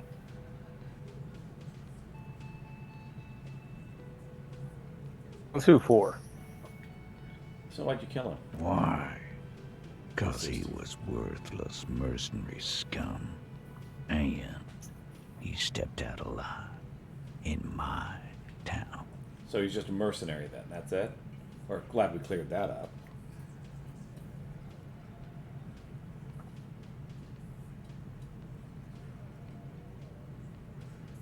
One. He stepped out alive. He repeats, jaw clamped shut like a vice. What kind of mercenary? The kind that shows up when you start a strike. The experienced kind, too. Had Kohoy and Semenine written all over him. Ex-Oranese Special Forces. A live grenade. Right here in our bar. The man spreads his arms. This one has a special gripe with him coming here. I can't prove it, but I know he was sent by the Wild Pines. They hire merc shit like that. Story of every strike from here to Samara. Hold on, how do you even know he was in Special Forces? Or right, but what did he actually do wrong?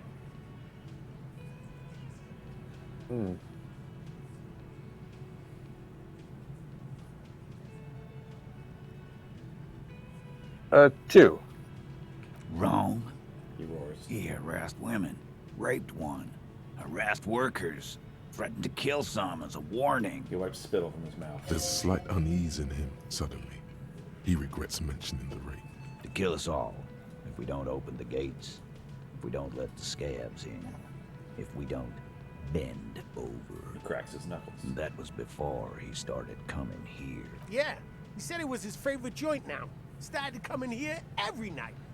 Drinking, grabbing girls. Grabbed one of ours mid-karaoke, right there on the stage. He grabbed someone? Lieutenant is trying to make sense of all this flood of information. Yeah, This girl's on the mic. A beautiful girl. Young. Gets into the second verse of Lover Lake. The fucker grabs her legs, starts screaming, "Show me your cunt! Why don't you show me your cunt?" Then, he gets knocked on the head with a wine bottle. Doesn't even fall down. He shakes his head in disbelief. Was this the same girl he sexually assaulted and raped, you said? Or, okay then, how about the man you killed? Okay, one. Aren't you fucking listening? My man is talking to you. He took care of it. They got the girl out before anything else could happen. Yeah, me and Eugene got her out. Aren't you fucking listening? He repeats like a parrot. Right, but who did he rape, then? This is a very serious allegation. Or, okay, about the man you killed.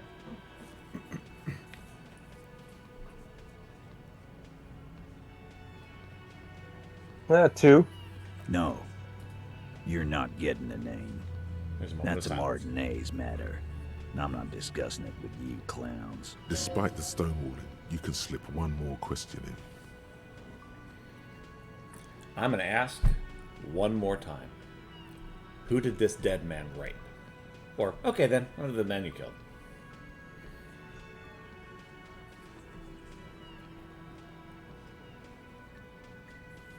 So three. All right. Titus, Yeah. do not answer. You have been forthcoming enough. Fuck off, Carl. She's gone through enough without you harassing her too. She doesn't need more embarrassment. He does take the advice. What are you talking about? Embarrassment. If someone has been sexually assaulted, we need... What you need is to get the fuck out of my face. I've had enough of explaining myself to you fucks. He's dead. It's done. You hear the aluminum crack in the palm as he squeezes the beer can. As you can see, these men can only take so much baseless scrutiny. I'm doing my best to keep the situation civil, but... What follows is a slow head shake. It's true. She was the only thing holding him back. So you murdered him, just like that, with no remorse. Or, who called the shots that night? Or, when did this hanging incident occur? Or, how did you kill him? Or, why don't I just arrest you? One. Murdered him just like that, with no remorse? How many people have you sent to the Shays? Ever felt remorse for them? Or send them to Reunion to rot. For 20 years. For life. He says that it's worse than dying. Yes, but these are all bad people, criminals, scum of the earth. Or, look, I'm just doing my job, that's all. Or, what we do is different. We enforce the law. You just kill people like it's nothing. Or, honestly, I drink so much I can't really remember anyone I've sent behind bars.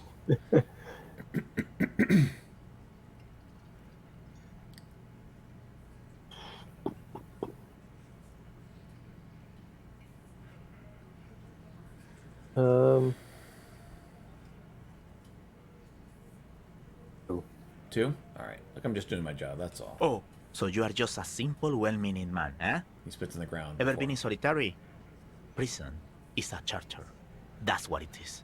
He's clearly been in solitary confinement, and at a young age, nonetheless. So is hanging a man, slowly, without breaking his neck.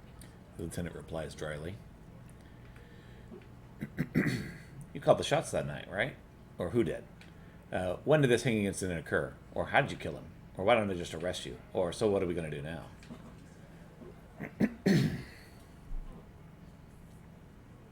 Three. When the hanging incident occurred. you don't have to answer any of his questions. The Dixer turns to remind Titus. I know, Lizzie. Relax. Takes a sip. We killed him last Sunday night. Seemed like a good way to end the week. How long had you known the victim or understood Nexus' question?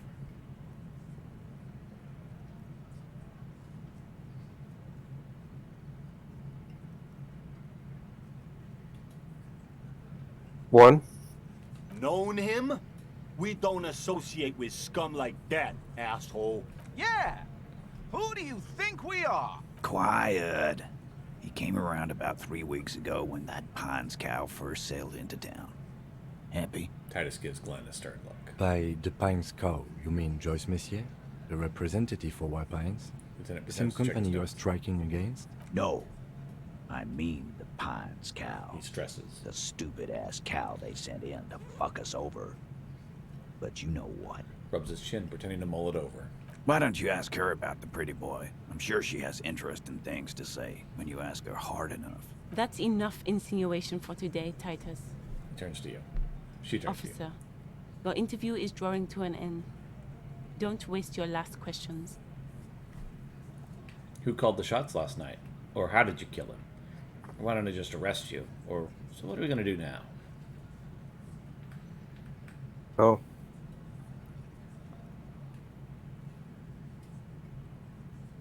That's you. Are you deaf? There will be no singling anyone out. You can't arrest a Hardy Boy without arresting all Hardy Boys. Do you think you could do that? Do you think you could arrest them all? The shadow of a smirk passes her lips as she tilts her head. Titus, keep addressing him. He wants everyone to know he's in charge. I don't have to. One of them is more complicit than the others. Or no, but seriously, who calls the shots around here? Talking to Titus. Two. Who do you fucking think does? Sounds more amused than angry. Points to Titus. You do. You give the commands. Points to Elizabeth. I thought she did. Or points to Fat Angus. The biggest animal dominates the herd. I'm guessing it's the big one. Point to the bearded man. Gangs are usually run by the oldest, meanest, most vulnerable member. Point to the harbor. Everett Clare runs the union. You answer him, right? Or it's the 8 Hardy Boy, the one who's missing, the big dick. One. That's right, asshole. Titus Hardy runs the Hardy Boys. Ain't that so, fellas? Looks around for approval. I think you got your answer, Mr. Law. No, you did not get an answer. Titus does administrative work. He pushes paper, fills out forms. The others can't read. But on that night, they all acted as one man. How'd you kill him? Or why don't I just arrest you? Or so, what are we going to do now? We'll do 5. We hanged him up by his neck until he got real still. Wasn't that obvious, copper? Didn't they teach you anything at the cop school, idiot? You're pretty sure you've had at least 2 years of cop school and many more of active service. The autopsy showed there were no ligature marks. His hands were not tied. Can you explain that? Look, I'm not gonna play 20 questions with you, capo. I'll say it again. We killed him. He looks even more irritated than before. So somehow, they managed to kill this heavily armored soldier with him not fighting back at all. Yeah. Yeah. I knocked him out. Came up behind him and clubbed him in the back of the head. He went down like a sack of sand. Tattooed one speaks up, banging on his chest. That's right, lawman. And then we hanged the fuck. Mr. Tats, what did you use to victim knock them out? What did you use to knock the victim out? Or, where did all these actions take place? Or, you ask, things aren't quite right here, are they? There's a strange answer to the tied hands. All right, I have other questions about the lynching.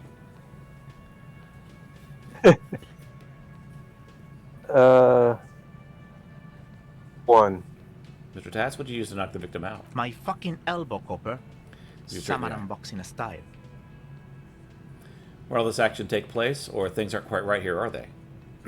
2. Right fucking here. Splits his Eugene hands. already told you that the fuck had started coming to our bar. Yeah, man. Weren't you listening? Okay, things aren't quite right here, are they? Or right, I have other questions about the lynching.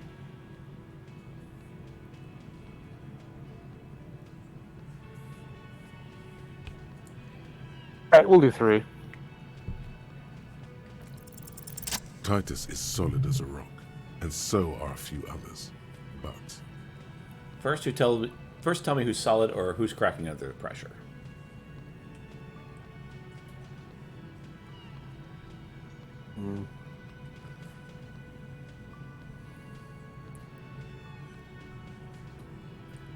Hey, 1. Elaine, who looks like he might be Titus's right-hand man, the least antsy of the bunch. Definitely not his first time being questioned. by the police. This little rat-faced fellow is solid, too. Always fidgety, yes, but no change there. Him neither. Mostly keeps to his tomato juice, or whatever he's got there. All right, who's cracking under the pressure? This one. The fat man is sweating profusely and has difficulty breathing. They've smartly kept him out of the conversation so far. Definitely the weakest link on the chain. Hey, you, turn to the big guy. You having trouble breathing over there? Or there's something you're not telling me. Or right, other questions about the lynching. That's really. No. Looks up startled, his forehead shiny with sweat. A few coiled locks are peeking out from under his warm woolen hat. Of course he's having trouble breathing. Just look at how fucking fat he is. The man next to the big guy bursts out laughing. Fuck off, Shanky. Angus is a powerful guy. All muscle. Keep your eye on this powerful guy. Sooner or later, he's going to break like a piece of twig. Something you're not telling me. Or right, I have other questions about the lynching.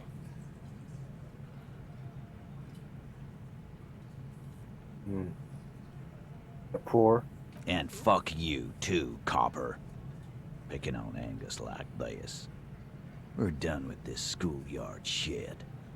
And just so you know, he doesn't have trouble breathing. His all-muscle comment wasn't sarcastic. He's genuinely trying to look out for Angus. This one is a stone wall. You won't get more out of them about the night of the murder. Not yet. Right, other questions about the lynching? Like what, copper? Why don't I just arrest you? Or, what are we going to do now? What are we going to do now? Number 7? Alright. Nothing. Your investigation here is done. Leave Martinez, go back to your stations where you belong. We have a new task. We have to prove our authority to Titus Hardy. I think we're going to stick around. Thanks. Some things don't add up here, Titus. Lieutenant closed his notebook. I've done this job for long enough to know that people don't just confess to first-degree murder. Even if it is a group responsibility. We're going to look into this. Good luck with that. Got another beer. You've heard everything a rent-a-cop is gonna hear from us. Real law officials. You're lucky you didn't get him beaten. Rent-a-cop. So that's what this is about. He doesn't see you as his equals. Okay. Want to talk about the hanging again? Or establish authority? Or I'm going to take off now. Establish authority is a white check. We can try. Low chance of success, though. Yeah, well, I guess we can try it. Okay. Establish authority. Yes. Authority. Feverish thoughts race through your mind. First you tell me someone's been raped, and then you don't say who. And that's bullshit, and stamp your feet. Or, I'm the only thing keeping this town from going to hell, and you're not helping. Point your finger. Turn to Lieutenant. Kim, I need your gun. Or, that's it, that's all I got. If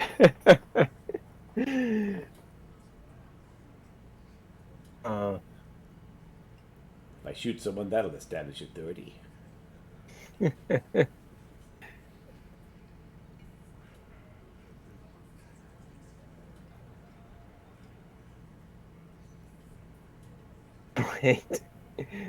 Yeah, like it's like none of these answers are gonna help. Right.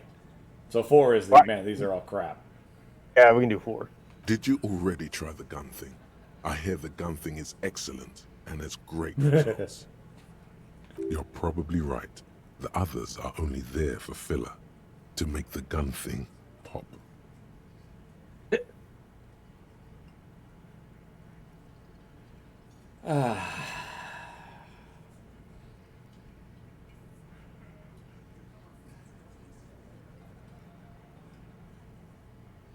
Oh, so we get to choose again. Yep. 1, 2, All or 3. right. I guess 1.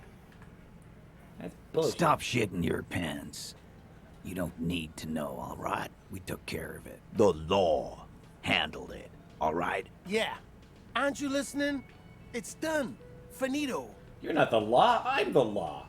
I guess we're both the law around here if you start to think about it. Maybe you're right. Maybe I'm not the law after all. Maybe everyone's been lying to me.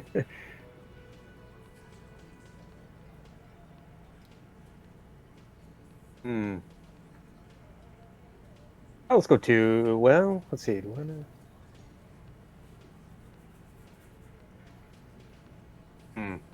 Right? None of these options are good either. Yeah. I like these answers. Right.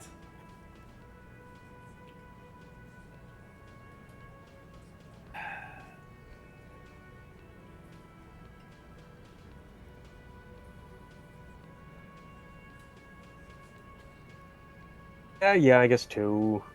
No, I don't like it, but you're nobody. I'm the law. Stop yelling about the goddamn law in my establishment! We get it. You're all the law. Cafeteria manager interrupts his voice raised to a squeak. Let's just all cool off. We had some questions, that's all. Talk about the hanging again, which really didn't do anything, or I'm going to take off now. yeah, I guess we're done here, aren't we? All right.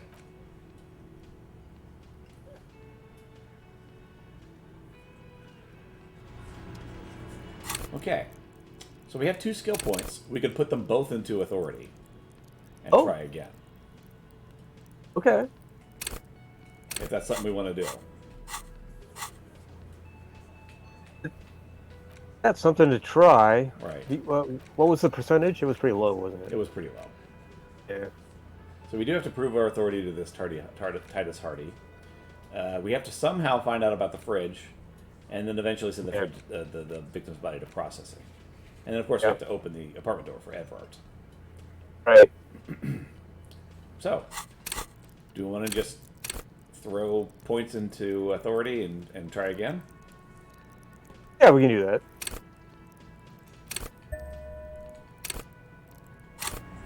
Okay, 2 points into authority. Looks like the circus left town, but the clowns are still here.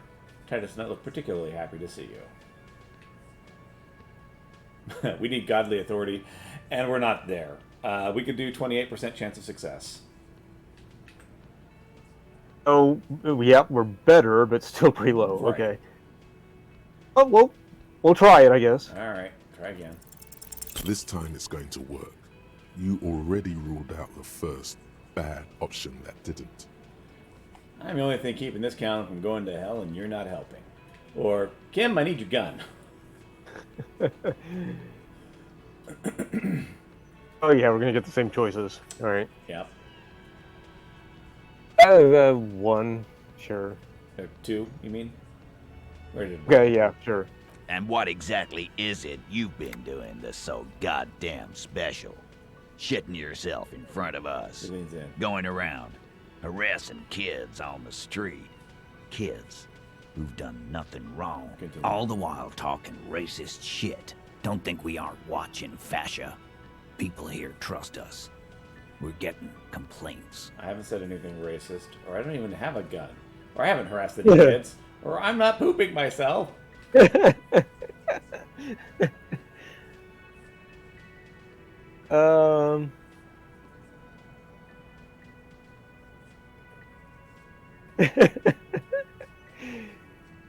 unauthoritative. Right. All these are crap. Yeah. And it's like it doesn't even matter. Right.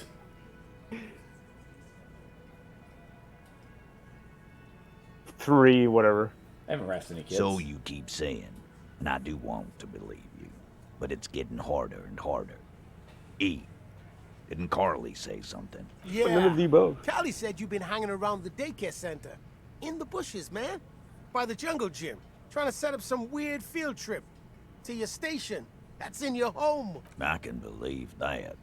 That rings true to me. Carly works in the kindergarten, right? There is no Carly, and there is no kindergarten. It's a joke, and we are getting derailed. Please stop hanging around the jungle gym.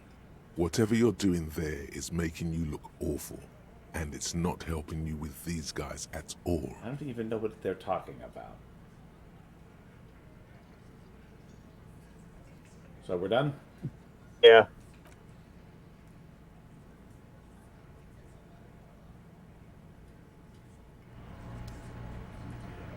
So talk to her again, or leave?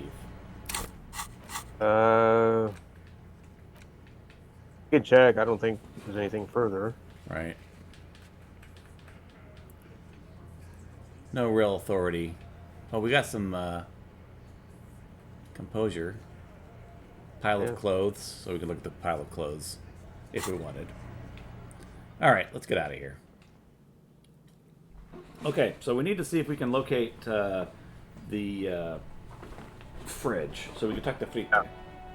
Yep, that's what I was thinking. All right.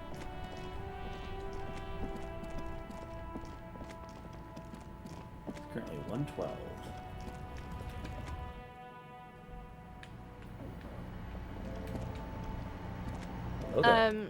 Is this about the questions again? Because I don't really know anything. So, do you have a fridge? Mm-hmm. Right behind you. She nods toward the buzzing machine in the corner. You're right, that is a fridge. Wicked. Or I need to store a corpse there.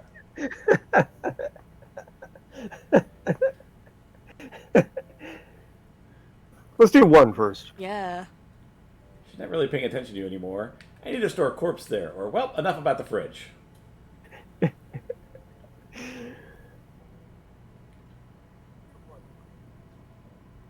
Yeah, one. You're joking, right? Troop chewing on a gum. Yes, this was all just a joke. A bad joke. Measure the fridge with your fingers, the one eye closed. Never mind, it would never fit. Or, no, I'm not joking. I need to store a corpse of the hanged man in your fridge. 3? 3? There you go. Okay.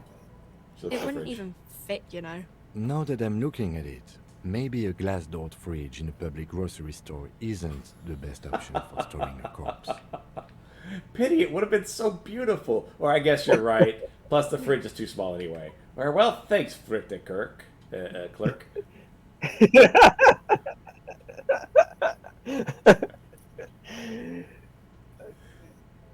What do we want? 2. 2? Alright. I guess you're right. Plus, the fridge is too small anyway. Okay. She returns to her magazine. Alright, leave? Yeah. We don't have any tear, do we? The tear machines. No. You need tear to use the tear machine. More bottles? Fine, no more bottles. Ah. So let's go ahead and get the tear available so we can collect tear in case we see any. Yeah. Man,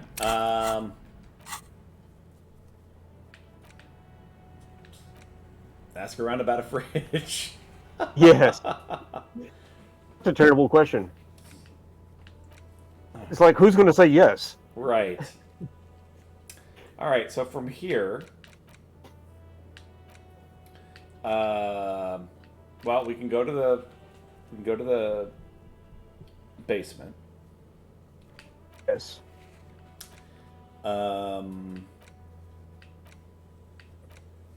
That kind of feels like our only option. Oh wait, we can get into the apartment complex. Oh, yes.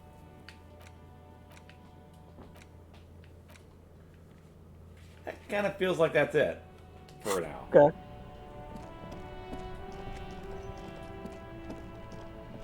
Do the door thing? Right, so let's do the door thing then. Okay. The door thing, I believe, is up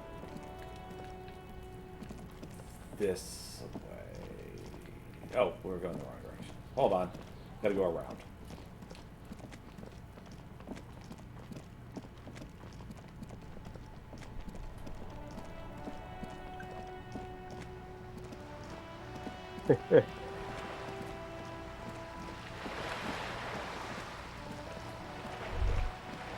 Whoa.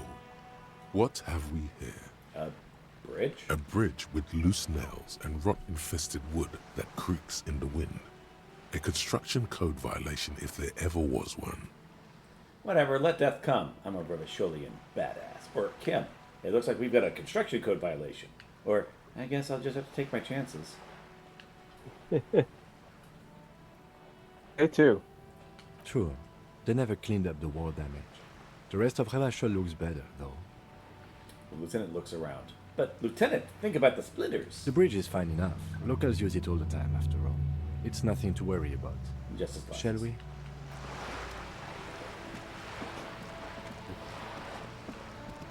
Alright. Now we have a wall. This is a wall on the side of an apartment building. So, why am I looking at this wall? Or leave? Yeah, 1. You have no clue. It's just a wall. So many walls all over Martinez. Weather-worn, cracked, their paint peeling. Alright, well, let's leave then. Okay. Hey, Back we later. got some more magnesium. And we also got some money. Garden hose. This won't be of use until the snow melts. It's been a week and now they show up? There must be another way into the building. Whoa, that was loud. Balcony with a view of the yard. And a hanging. Hey, there's a person up there. Hello, person. You see a young man on a balcony nursing a cigarette. His eyes have been following you for a while. Not looking for any trouble, officer. He says in a quiet voice. Despite the cold, his shirt hangs unbuttoned on his frame. Why are you whispering? Sounds like you're already in trouble. Or no trouble from me. I just want to know what's going on here. Or too late, young man. Trouble's found you. Or I'll come back to this later. Who? 2? No trouble for me. I just want to know what's going on here. I don't want to be seen talking to the gendarmerie if that's okay. I just want to finish my cigarette. Don't let him go. This could be your witness. The balcony has a great view of the whole thing. Actually, the gendarmerie really needs to talk to you. Or, no problem, we'll talk more next time. 1. Is it really that important? He asks you adjusting his shirt. Like a nervous cat, he keeps stealing looks at the neighboring windows. All right, but make it quick. Once I finish this cigarette, I have to run. Could you tell me your name? Or it looks like you've got a good view of the Whirling's backyard. Could you tell me anything about the hanging? Or, all right, we'll talk later. So 1, 2, or 3? 2. I can tell that you finally got him down. Thank you. It was quite a disturbing sight, even by Martinez standards. What were you doing last Sunday? Oh. You already asked me that, didn't you? He waves lazily with his cigarette.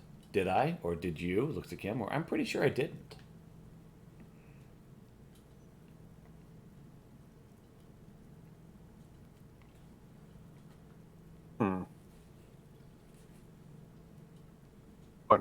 One, did I? No, not you. Some Some more muscular type. And when did you speak to this more muscular gentleman? Tent takes out his blue notebook and writes something down. Last week? I don't know. Look. He looks around the courtyard again. Snow blankets the old patio chairs and dead houseplants, and all the neighboring windows are black. You didn't answer the question. What were you doing last Sunday? I had a friend over. What kind of friend? It was my Sunday friend. Makes sense. Friends are nice on Sunday. You don't have to work. You can just spend time with pals, watching rugby and drinking beer. Okay, what's your friend's real name? Did you see something? He doesn't reply, gesturing no with his cigarette. Under the grey sky, snow continues to pile on the neighboring windowsills. Could you tell me your name? Or, all right, we'll talk later. Yeah, 1. My name? My name is Martin Martinez. Martin Martinez? Good local name. Let's go with that. All right, well, we'll talk later, I guess. Sound good? Number 3. Yep. I No. think we're good here. We won't. Takes one last drag of his cigarette before stepping it out on the balcony, the snowy balcony, with a dying hiss. Now, if you'll excuse me, I really need to get going. Okay, we can try to convince him to stay, or we can let him go. Oh.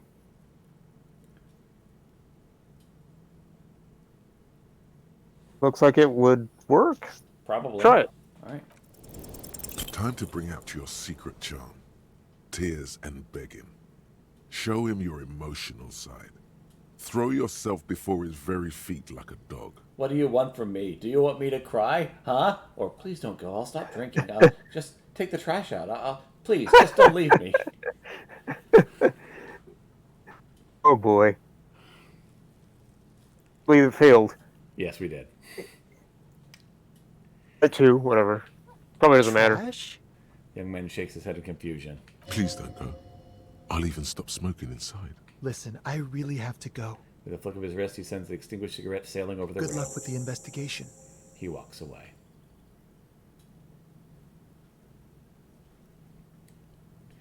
Yeah, we had an abysmal roll right there. Yes. We rolled a 3.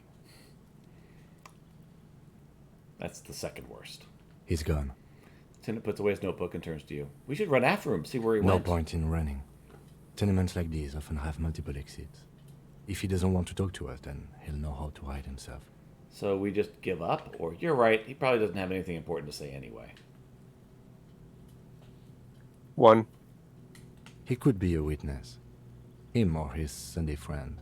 Either way, we need to look into that muscular type who's asking about our case. There has to be a way of getting inside the building. Let's go check out the door near the pier again. Once we found a way in, we can ask around for his apartment. Oh, great, let's do that. Yes. Okay, door is locked. Chairs and tables eaten by rain and rot. Another splattering of bullet holes in this wall. Hmm.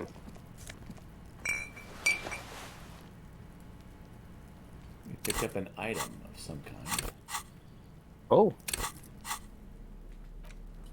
Looks like a bum hat. Increases our reaction speed, but reduces our rhetoric. But it's a hat. We didn't have a hat before. Yes. Makes us much quicker thinking. Okay.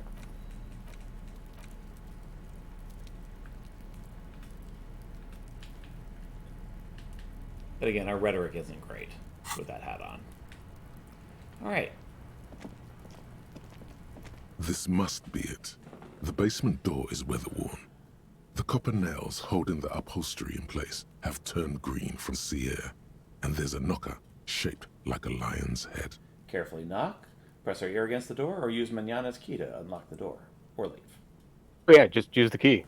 Alright. You try to be as silent as you can. It takes a bit of rattling of the handle to loosen the bolt. Finally, the door unlocks with a small clack. Thoughts race through your head. Well, buddy, you opened it. No need to go inside. It would be rude. Only curiosity could account for stepping over that threshold. Maybe there's treasure in there. A white alligator. A fountain of quicksilver. Could be a portal to Narnia. Yeah. So, do we want to go in, or do we want to walk away? Hmm.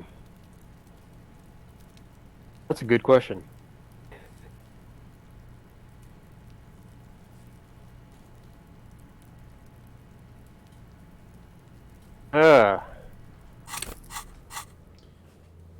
We've officially opened the apartment door for Everett. That was all he needed.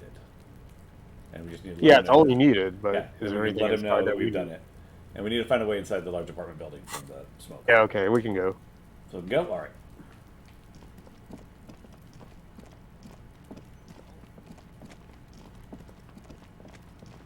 Okay, so do we want to try to get into the apartment? Do we want to go to the basement? Do we want to go talk to Everett again? Um.